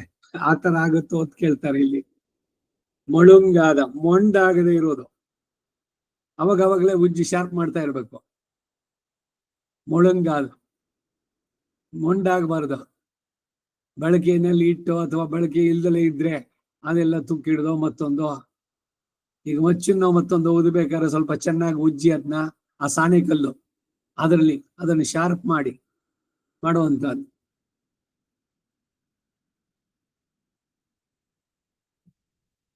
ಎಲ್ಲ ಶಾರ್ಪ್ ಆಗಿ ಇಟ್ಕೊಳ್ಬೇಕು ಅನ್ನೋದಕ್ಕೆ ಅವನ ಕತೆ ಎಲ್ಲ ಕೇಳಿರ್ಬೇಕು ನೀವು. ಇಬ್ರು ಸೌದೆ ಕಡಿದು ಕಾಡಿನಲ್ಲಿ ಅದನ್ನ ತಂದು ಜೀವನ ಮಾಡ್ತಾ ಇದ್ದವರು. ಅವನು ಬೆಳಗಾದ ತಕ್ಷಣ ಹೋಗ್ತಾ ಇದ್ದ, ಇವನು ಒಂದಷ್ಟು ಮಾಡ್ಕೊಂಡು ಬರ್ತಿದ್ದ. ಇವನು ಇದ್ದ ಬರೋವನು ಇನ್ನೊಬ್ಬ ಹೋದವನು ಸ್ವಲ್ಪ ನಿಧಾನಕ್ಕೆ ಹೋದ್ರು ಹೆಚ್ಚಿಗೆ ಮಾಡ್ಕೊಂಡ್ ಬರ್ತಿದ್ದ. ಅವನಿಗೆ ಬಹಳ ಆಶ್ಚರ್ಯ, ಏನ್ ನಾನ್ ಬೇಗ ಬರ್ತೀನಿ ಇಷ್ಟೆಲ್ಲ ಮಾಡ್ಕೊಂಡು ಬಂದ್ರು ಕೂಡ ಇವನ್ ನಿಧಾನಕ್ಕೆ ಬಂದ್ರು ಹೆಚ್ಚಿಗೆ ಕಟ್ತಾನಲ್ಲ ಅಂತ. ಏನು ಅವನ ವಿಚಾರ ಏನು ಅಂದ್ರೆ ಇಬ್ರ ಹತ್ರನೂ ಮೊಚ್ಚಿತ್ತು. ಆದ್ರೆ ಇವನೇನು ಅಂದ್ರೆ ಪ್ರತಿದಿನ ಬೆಳಗ್ಗೆ ಹೋಗೋಕ್ ಮೊದ್ಲು ಮೊಚ್ಚನ್ನ ಶಾರ್ಪ್ ಮಾಡ್ಕೊಳ್ತಿದ್ದ ಚೆನ್ನಾಗಿ. ತರಕಾರಿ ಹೆಚ್ಚಬೇಕಾದ್ರೆ ಶಾರ್ಪ್ನೆಸ್ ಹೋಗ್ಬಿಟ್ಟಿದ್ರೆ ಚಾಕುನಲ್ಲಿ ಮೊಂಡಾಗಿದ್ರೆ ಕಟ್ ಆಗೋಲ್ಲ ಈಸಿಯಾಗಿ. ಅದು ಶಾರ್ಪ್ ಆಗಿದ್ರೆ ಎಷ್ಟು ತೆಳುವಾಗ್ಬೇಕಾದ್ರೂ ಅದನ್ನ ಮಾಡ್ಬೋದು. ಸೊ ಆಯುಧವನ್ನ ಚೆನ್ನಾಗಿ ಶಾರ್ಪ್ ಆಗಿ ಇಟ್ಕೊಳ್ಬೇಕು. ಹಾಗೆ ನಮ್ಮ ಮನಸ್ಸು ಅನ್ನೋದು ಶಾರ್ಪ್ ಆಗಿರ್ಬೇಕು, ಗ್ರಹಿಸೋದಕ್ಕೆ ಚೆನ್ನಾಗಿರ್ಬೇಕು. ಅದಕ್ಕೆ ತುಕ್ಕಿಡಿಬಾರ್ದು. ಈ ಏನು ಮೌಢ್ಯ ಅದರಲ್ಲಿ ಮೊಂಡಾಗೋದು ಯಾಕೆ ಅಂದ್ರೆ ಈ ಬೇರೆ ವಿಷಯಗಳಲ್ಲಿ ತಲ್ಲೀನರಾಗಿ ಏನೋ ಅಧ್ಯಾತ್ಮ ಕೇಳೋಣ ಅಂತ ಕೂತ್ಕೊಂಡ್ರೆ ನಿದ್ದೆ ಬಂದ್ಬಿಡತ್ತೆ. ಯಾಕೆ ಬರುತ್ತೆ ನಿದ್ದೆ? ಕೇಳ್ಬೇಕು ಅಂತ ಆದ್ರೆ ಕೂತಿದ ತಕ್ಷಣ ನಿದ್ದೆ. ಅದಕ್ಕೆ ಏನ್ ಮಾಡ್ಬೇಕು ಅಂದ್ರೆ ಇಂಥದ್ ಕೇಳೋಕ್ ಬರೋಕ್ ಮೊದ್ಲು ಒಂದ್ ಸ್ವಲ್ಪ ಹೊತ್ತು ನಿದ್ದೆ ಮಾಡ್ಬಿಟ್ಟು ಆಮೇಲೆ ಬಂದು ಕೂತ್ಕೋಬೇಕು. ಶ್ರೀ ಭಾಷೆ ಕಾಲಕ್ಷೇಪ. ನಿದ್ದೆ ಮಾಡದೇ ಇರೋ ಅಲ್ಲಿ ಯಾಕೆ ಅಂದ್ರೆ ಡ್ರೈ ಸಬ್ಜೆಕ್ಟ್ ವಿಷಯ, ಅದ್ರ ಬಗ್ಗೆ ಆಸಕ್ತಿ. ಯಾಕೆಂದ್ರೆ ಎಲ್ಲ ಹೇಳುವಂಥದ್ದೆಲ್ಲ ಅಬ್ಸ್ಟ್ರಾಕ್ಟ್. ಶರೀರ ಅದು ಬಿಟ್ಟಿಲ್ಲ, ಆತ್ಮ ಅವುಗಳಿದ್ರದ್ದು ಇವೆಲ್ಲ ಹೇಳ್ಬೇಕಾದ್ರೆ ಆ ಚರ್ಚೆಗಳು ವಾದಗಳು ಒಂದಕ್ಕೊಂದಕ್ಕೆ ಅದಕ್ಕೆ ಇನ್ನೇನೋ ಯಾವ್ದೋ ಹೇಳ್ತಾರೆ ಉಪನಿಷತ್ತಿದ್ದು, ಆ ಉಪನಿಷತ್ತಿನ ಹಿನ್ನೆಲೆ ಗೊತ್ತಾಗಿರ್ಬೇಕು. ಒಂದ್ ವಿಷಯದ ಬಗ್ಗೆ ಹೇಳ್ತಾ ಇರ್ಬೇಕಾದ್ರೆ ಅದ್ರ ಹಿನ್ನೆಲೆ ಏನಾದ್ರು ಒಂಚೂರು ಗೊತ್ತಿದ್ರೆ ಓಹೋ ನಿಜ ಇದು ಈ ಕತೆ ಅಲ್ಲಿ ಬಂದಿತ್ತು, ಅದನ್ನೇ ಇಲ್ಲಿ ವಿಷಯವಾಕ್ಯವಾಗಿ ತಗೊಂಡಿದ್ದಾರೆ, ಅದ್ರ ಬಗ್ಗೆ ಚರ್ಚೆ. ಅದಕ್ಕೆ ಯಾರು ಏನ್ ಹೇಳ್ತಾರೆ ಅಂತ ಲೋಕಾಯತನ ಚಾರ್ವಾಕನಿಂದ ಶುರು ಮಾಡಿಕೊಂಡು ದ್ವೈತ ಅದ್ವೈತ ಇದು ಎಲ್ಲವನ್ನು ಹೇಳಿ ಕಡೆಗೆ ಇದು ಸಿದ್ಧಾಂತ ಇವರೆಲ್ಲ ಹೇಳಿದ್ದೆಲ್ಲ ಸರಿಯಲ್ಲ, ಯಾಕೆಂದ್ರೆ ಈ ಕಾರಣಗಳಿಂದ ಅಂತ ಹೇಳಿ ಸಮನ್ವಯ ಮಾಡಿ ಕಡೆಗೆ ಕನ್ಕ್ಲೂಷನ್ ಅಂತ ಕೊಡುವಂತದ್ದು. ಅದನ್ನ ಕೇಳೋದಕ್ಕೆ ನಿಮ್ಮ ಬುದ್ಧಿ ಶಾರ್ಪ್ ಆಗಿರ್ಬೇಕು. ಈ ಕಾರಣದಿಂದನೂ ಕೂಡ ಅಷ್ಟೇ, ಈಗ ಭಗವಂತನ ಕೆಲಸಗಳನ್ನ ಭಗವಂತನ ಧ್ಯಾನವನ್ನ ಮಾಡ್ಬೇಕಾದ್ರೆ ಆಹಾರ ಅದು ಇದು ಸ್ವೀಕಾರ ಮಾಡದೇ ಇರೋದು ಅಂದ್ರೆ ಬುದ್ಧಿ ಶಾರ್ಪ್ ಆಗಿರ್ಬೇಕು. ಅಂದ್ರೆ ಇದಕ್ಕೆಲ್ಲ ಸ್ವಲ್ಪ ಆ ಡಿಸಿಪ್ಲಿನ್ ಇರ್ಬೇಕು, ಮನಸ್ಸು ಶುದ್ಧವಾಗಿರ್ಬೇಕು, ಕೂತ್ಕೊಳ್ಳೋ ಜಾಗ ಸರಿಯಾಗಿರ್ಬೇಕು, ಅದಕ್ಕೊಂದು ಸ್ವರೂಪ ಇರಬೇಕು. ಕಾಲಕ್ಷೇಪಕ್ಕೆ ಬರ್ಬೇಕಾದ್ರೆ ನಾವು ಹೊರಗಡೆಯಿಂದ ಯಾವ ವಾಹನಗಳಲ್ಲಿ ಬಂದ್ರು ಕೂಡ ಅಲ್ಲಿ ಅದೇ ಇದರಲ್ಲಿ ಏನೇ ಉಡುಪುಗಳಲ್ಲಿ ಬಂದ್ರೆ ಅಲ್ಲಿ ಬಂದ್ಮೇಲೆ ಒಂದು ಪಂಚೆ ಇದನ್ನ ಇಟ್ಕೊಂಡಿರೋದು ಉತ್ತರೀಯನ ಅವ್ರ ಮನೆಯಲ್ಲಿ ಎಲ್ಲ ಟ್ರೈನ್ ಚೇಂಜ್ ಮಾಡ್ಕೊಂಡು ಆಮೇಲೆ ಕೂತ್ಕೊಂಡು ಕಾಲಕ್ಷೇಪಕ್ಕೆ ಮುಗಿದ ಮೇಲೆ ಮತ್ತೆ ನಮ್ ಡ್ರೆಸ್ ಹಾಕೊಂಡು ಆಮೇಲೆ ಹೋಗೋದು. ಯಾಕೆ ಪ್ಯಾಂಟು ಶರ್ಟ್ ನಲ್ಲಿ ಕೂತ್ಕೊಂಡು ಹಂಗೆ ಕೇಳೋಲ್ವೋ? ಆ ಡಿಸಿಪ್ಲಿನ್ ಇದ್ರೆ ಮನಸ್ಸು ಅದರಲ್ಲಿ ಕೇಂದ್ರೀಕರಿಸೋದಕ್ಕೆ ಕಾರಣವಾಗತ್ತೆ. ಯಾವ್ದಕ್ಕೆ ಯಾವ ರೀತಿನಲ್ಲಿ ಇರ್ಬೇಕೋ ಆ ರೀತಿ ಇದ್ರೇನೆ ಅದು ಬರುವಂತದ್ದು. ಈ ಕಂಪ್ಯೂಟರ್ ಅಥವಾ ಲ್ಯಾಪ್ಟಾಪ್ ಏನೋ ಇಟ್ಕೊಂಡ್ಬಿಟ್ಟು ಯಾವ್ದೋ ಬಟನ್ ಒತ್ತಿ ಸಿಗುತ್ತೇನೋ ಲಿಂಕು, ಯಾವ್ದಕ್ಕೆ ಏನಿದೆಯೋ ಅದು ಮಾಡಿದ್ರೆ ಮಾತ್ರ ಬರುವಂತದ್ದು. ಹಾಗೆ ಮನಸ್ಸು ಆ ಇದ್ರಲ್ಲಿ ತೊಡಗಬೇಕಾದ್ರೆ ಅದಕ್ಕೆ ಬೇಕಾದಂತ ಸಂಸ್ಕಾರ. ಅದಕ್ಕೇನೆ ಶೂನ ಹಾಕೊಂಡು ಕಾರ್ನಲ್ಲಿ ಕೂತ್ಕೊಂಡು ಗಾಯತ್ರಿ ಜಪ ಮಾಡ್ತೀನಿ ಅಂದ್ರೆ ಅದು ಆಗೋಲ್ಲ. ಅದು ಗಾಯತ್ರಿ ಜಪ ಅನ್ಸ್ಕೊಳ್ಳಲ್ಲ, ಉಪಯೋಗ ಇಲ್ಲ, ಅದು ವೇಸ್ಟ್, ಅದು ಸುಮ್ಮನೆ. ಪ್ರತಿ ಒಂದೊಂದಕ್ಕೂ ಕೂಡ ಒಂದೊಂದು ಡಿಸಿಪ್ಲಿನ್ ಒಂದಿದೆ, ಅದನ್ನ ಫಾಲೋ ಮಾಡಿದ್ರೆ ಅವಾಗ ಅದಕ್ಕೆ ಸರಿಯಾದ ಫಲ ಸಿಗತ್ತೆ. ಮಂತ್ರೋಪದೇಶ ಆಗಿರ್ಬೇಕು, ಸುಮ್ಮನೆ ಯಾವ್ದೋ ಹೋಮ ಮಾಡ್ತೀನಿ ಅಂತ ಕೂತ್ಕೋಬಾರ್ದು. ಮನನಾತ್ರಾಯತೆ ಇತಿ ಮಂತ್ರ, ಅದನ್ನೊಂದಿಷ್ಟು ಆವೃತ್ತಿಗಳು ಚೆನ್ನಾಗಿ ಮಾಡಿರ್ಬೇಕು. ಎಲ್ಲದಕ್ಕೂ ಕೂಡ ಏನೇನಿದೆಯೋ ಅದು. ಸೊ ಅದರಿಂದ ಮೊಂಡಾಗದ ತೀಕ್ಷ್ಣವಾಗಿ ಉಳ್ಳಂತ, ಈಗೇನೋ ಮರ ಕಡಿಯೋದೋ ಏನೋ ಒಂದ್ ಮಾಡ್ಬೇಕು ಅಂದ್ರೆ ಆ ಸಾಧನ ಉಪಯೋಗಿಸ್ತಿರಲ್ಲ ಅದು ಶಾರ್ಪ್ ಆಗಿರ್ಬೇಕು. ಹಾಗೆ ವಿಷಯದ ಗ್ರಹಣ ಆಗ್ಬೇಕಾದ್ರೆ ನಿಮ್ಮ ಮನಸ್ಸು ಶಾರ್ಪ್ ಆಗಿರ್ಬೇಕು. ಮುಸುರೆ ತೊಳೆಯಬೇಕು, ಮನಸ್ಸಿನ ಮುಸುರೆ ತೊಳಿಬೇಕು ಅಂದ್ರು.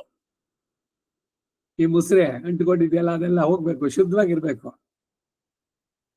ದಿವ್ಸಾಲು ಮಾಡೋದು ಅದೇ ತಾನೇ, ಅನ್ನದ ಪಾತ್ರೆ ಕುಕ್ಕರ್ನಲ್ಲಿ ಮಾಡಿ ಇಟ್ಟಿದ್ದೆ, ಸುಮ್ಮನೆ ಇಟ್ಬಿಡೋದು ಕುಕ್ಕರ್ನಲ್ಲಿ, ಮಾರನೇ ದಿವಸ ಅದ್ರಲ್ಲಿ ಅಕ್ಕಿ ಹಾಕಿದ್ರೆ ತೊಳೆಯೋದು ಯಾಕಬೇಕು? ಹೀಗಾಗುತ್ತೋ? ಇಲ್ಲ ತಿಂಡಿ ತಟ್ಟೆ ತಿಂದಿದ್ದಾಗಿದೆ ಹೇಗಿದ್ರು ಮತ್ತೆ, ಅಥವಾ ಮಧ್ಯಾಹ್ನದ ಊಟ ಆಗಿದೆ, ರಾತ್ರಿ ಆ ತಟ್ಟೆನಲ್ಲಿ ತಿನ್ನೋದು, ಅಲ್ಲೇ ಇತ್ಕೊಳ್ಳಿ, ಅದು ಯಾಕೆ ತೊಳಿಬೇಕು ಯಾಕದ್ನ? ಇದು ಆರ್ಗ್ಯುಮೆಂಟ್ ಸರಿಯಾಗುತ್ತೋ? ತಿಂದ ತಟ್ಟೆಗಳನ್ನ ಒಣಗಿಸಬಾರ್ದು ಅಂತಿದೆ. ಇವೆಲ್ಲ ಇದಕ್ಕೆ ಏನೋ ಸದ್ದಿಗೆ ಇವುಗಳಿಗೆ ಸಾಧ್ಯವಾಗೋದಿಲ್ಲ. ಈಗ ಎಲ್ಲರ ಅಭಿಪ್ರಾಯ ಏನು? ಕೆಲಸದವಳು ಮತ್ತವಳು ಬರ್ಬೇಕು, ತಿಂದ್ಬಿಟ್ಟು ತಂದು ಅದ್ರಲ್ಲಿ ತುಂಬಿಸ್ಬಿಡೋದು. ಊಟ ಮಾಡದ್ಮೇಲೆ ತಿಂಡಿ ತಿಂದ್ಮೇಲೆ ಆ ತಟ್ಟೆ ತೊಳ್ದಿಡೋಕೆ ಎಷ್ಟೊತ್ತಾಗತ್ತೆ? ಅದಕ್ಕೆ ಯಾಕೆ ಆ ಕೆಲಸದವಳು ಮತ್ತೊಬ್ಳು ಬರ್ಬೇಕು? ಇಲ್ಲ ಮನೆಯಲ್ಲಿ ಇನ್ಯಾರೋ ಆ ಕೆಲಸ ಮಾಡ್ಬೇಕು? ಇದು ಮೊದಲಿಂದ ಮಕ್ಕಳಿಗೆ ಕಳ್ಸ್ಕೊಡ್ಬೇಕು. ಅವ್ರವ್ರ ತಟ್ಟೆ ತಿಂದ ಮೇಲೆ, ಲೋಟ ಕುಡಿದ್ಮೇಲೆ ತೊಳೆದು ಬಿಟ್ಟು ತಗೊಂಡೋಗಿ ಅಲ್ಲಿ ಯಾವ ಜಾಗದಲ್ಲಿ ಇಡಬೇಕು ಅಲ್ಲಿ ಇಡಿ ಅಂತ. ದೊಡ್ಡವರೇ ಮಾಡಲ್ಲ, ಚಿಕ್ಕವ್ರು ಮಾಡ್ತಾರ, ನೀವೇ ಮಾಡಲ್ಲ ಅಂತಾರೆ. ವಿದ್ಯೆ ಅಕ್ಕರೆ ವಿದ್ಯೆಗಳ ನರಿಪದಿರ್ದಡೆ ಕೊಂದಮನೋದಿದ್ದೇನೆ. ತುಂಬಾ ಪ್ರೀತಿಯಿಂದ ಸಾಕಿಬಿಟ್ಟು ಎಲ್ಲ ಮಾಡಿದ್ದು. ಯಾರೋ ಬಂದಿದ್ದಾರೆ, ಎದ್ದು ಒಂದು ದೊಡ್ಡ ಕಾಫಿ ಮಾಡ್ಕೊಡೋಂತದ್ದು ಸೋಂಬೇರಿತನ. ಅದಕ್ಕೇನ್ ಹೇಳೋಣ ಮಕ್ಕಳಿಗೆ? ಅಷ್ಟು ಮಾಡಕ್ಕಾಗಲ್ವ ಅವ್ರಿಗೆ? ಇಲ್ಲ ಎದ್ದು ಇವ್ರ ಅಮ್ಮನೋ ಅವ್ರ ಅಪ್ಪನೋ ಇನ್ಯಾರೋ ಮಾಡ್ಬೇಕು, ಅವ್ರ ಫೇಸ್ ಉಳಿಸ್ಕೋಬೇಕಲ್ಲ. ಅದಕ್ಕೆ ಮಕ್ಕಳನ್ನ ಬೈಯೋಲ್ಲ, ತಂದೆ ತಾಯಿಗಳನ್ನ ಬೈಯೋದು. ಅತಿ ಮುದ್ದಾಗಿ ಬೆಳೆಸ್ಬಿಟ್ಟು ಏನು ಮಾಡ್ಬೇಕು ಅನ್ನೋದು ಒಂಚೂರು ಯಾರು ಬಂದಾಗ, ಇಲ್ಲ ತಟ್ಟೆ ಲೋಟ ಅದುಗಳನ್ನ ತೆಗೆದಿಟ್ಟು ಮಾಡ್ಬೇಕು, ಇವೆಲ್ಲ ಹೇಳ್ಕೊಡ್ಬಾರ್ದ? ಬಂದಾಗ ಜನಗಳನ್ನ ಆಧರಿಸ್ಬೇಕಾದ್ರೆ ಹೇಗಿರ್ಬೇಕು?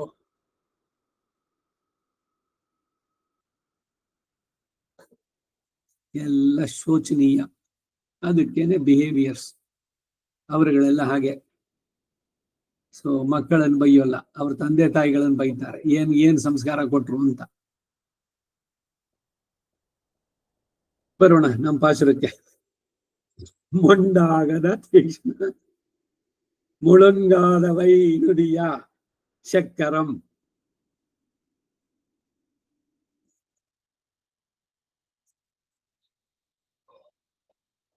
ತೊಳುಂಬಾಯಾರ್ಕೆ ನಿನ್ನ ಭಕ್ತರಾದವರಿಗೆ ಅಳಿತಾಲು ಉಪಕಾರ ಮಾಡಿದರೆ ಒಂದ್ ಸುಡರ್ ಜ್ಯೋತಿ ಅತ್ಯುಜ್ವಲವಾದ ತೇಜಸ್ಸು ಮರೆಯಾದೆ ತಿರಸ್ಕೃತವಾಗುವುದಿಲ್ಲವೋ, ಕ್ಷೀಣವಾಗುವುದಿಲ್ಲವೋ? ಆರ್ತ ರಕ್ಷಣಕ್ಕಾಗಿ ನೀನು ಮಡುವಿನ ಬಳಿಗೆ ಇಳಿದು ಬಂದ್ರೆ ನಿನ್ನ ತೇಜಸ್ಸು ಕ್ಷೀಣವಾಗುವುದಿಲ್ವೋ?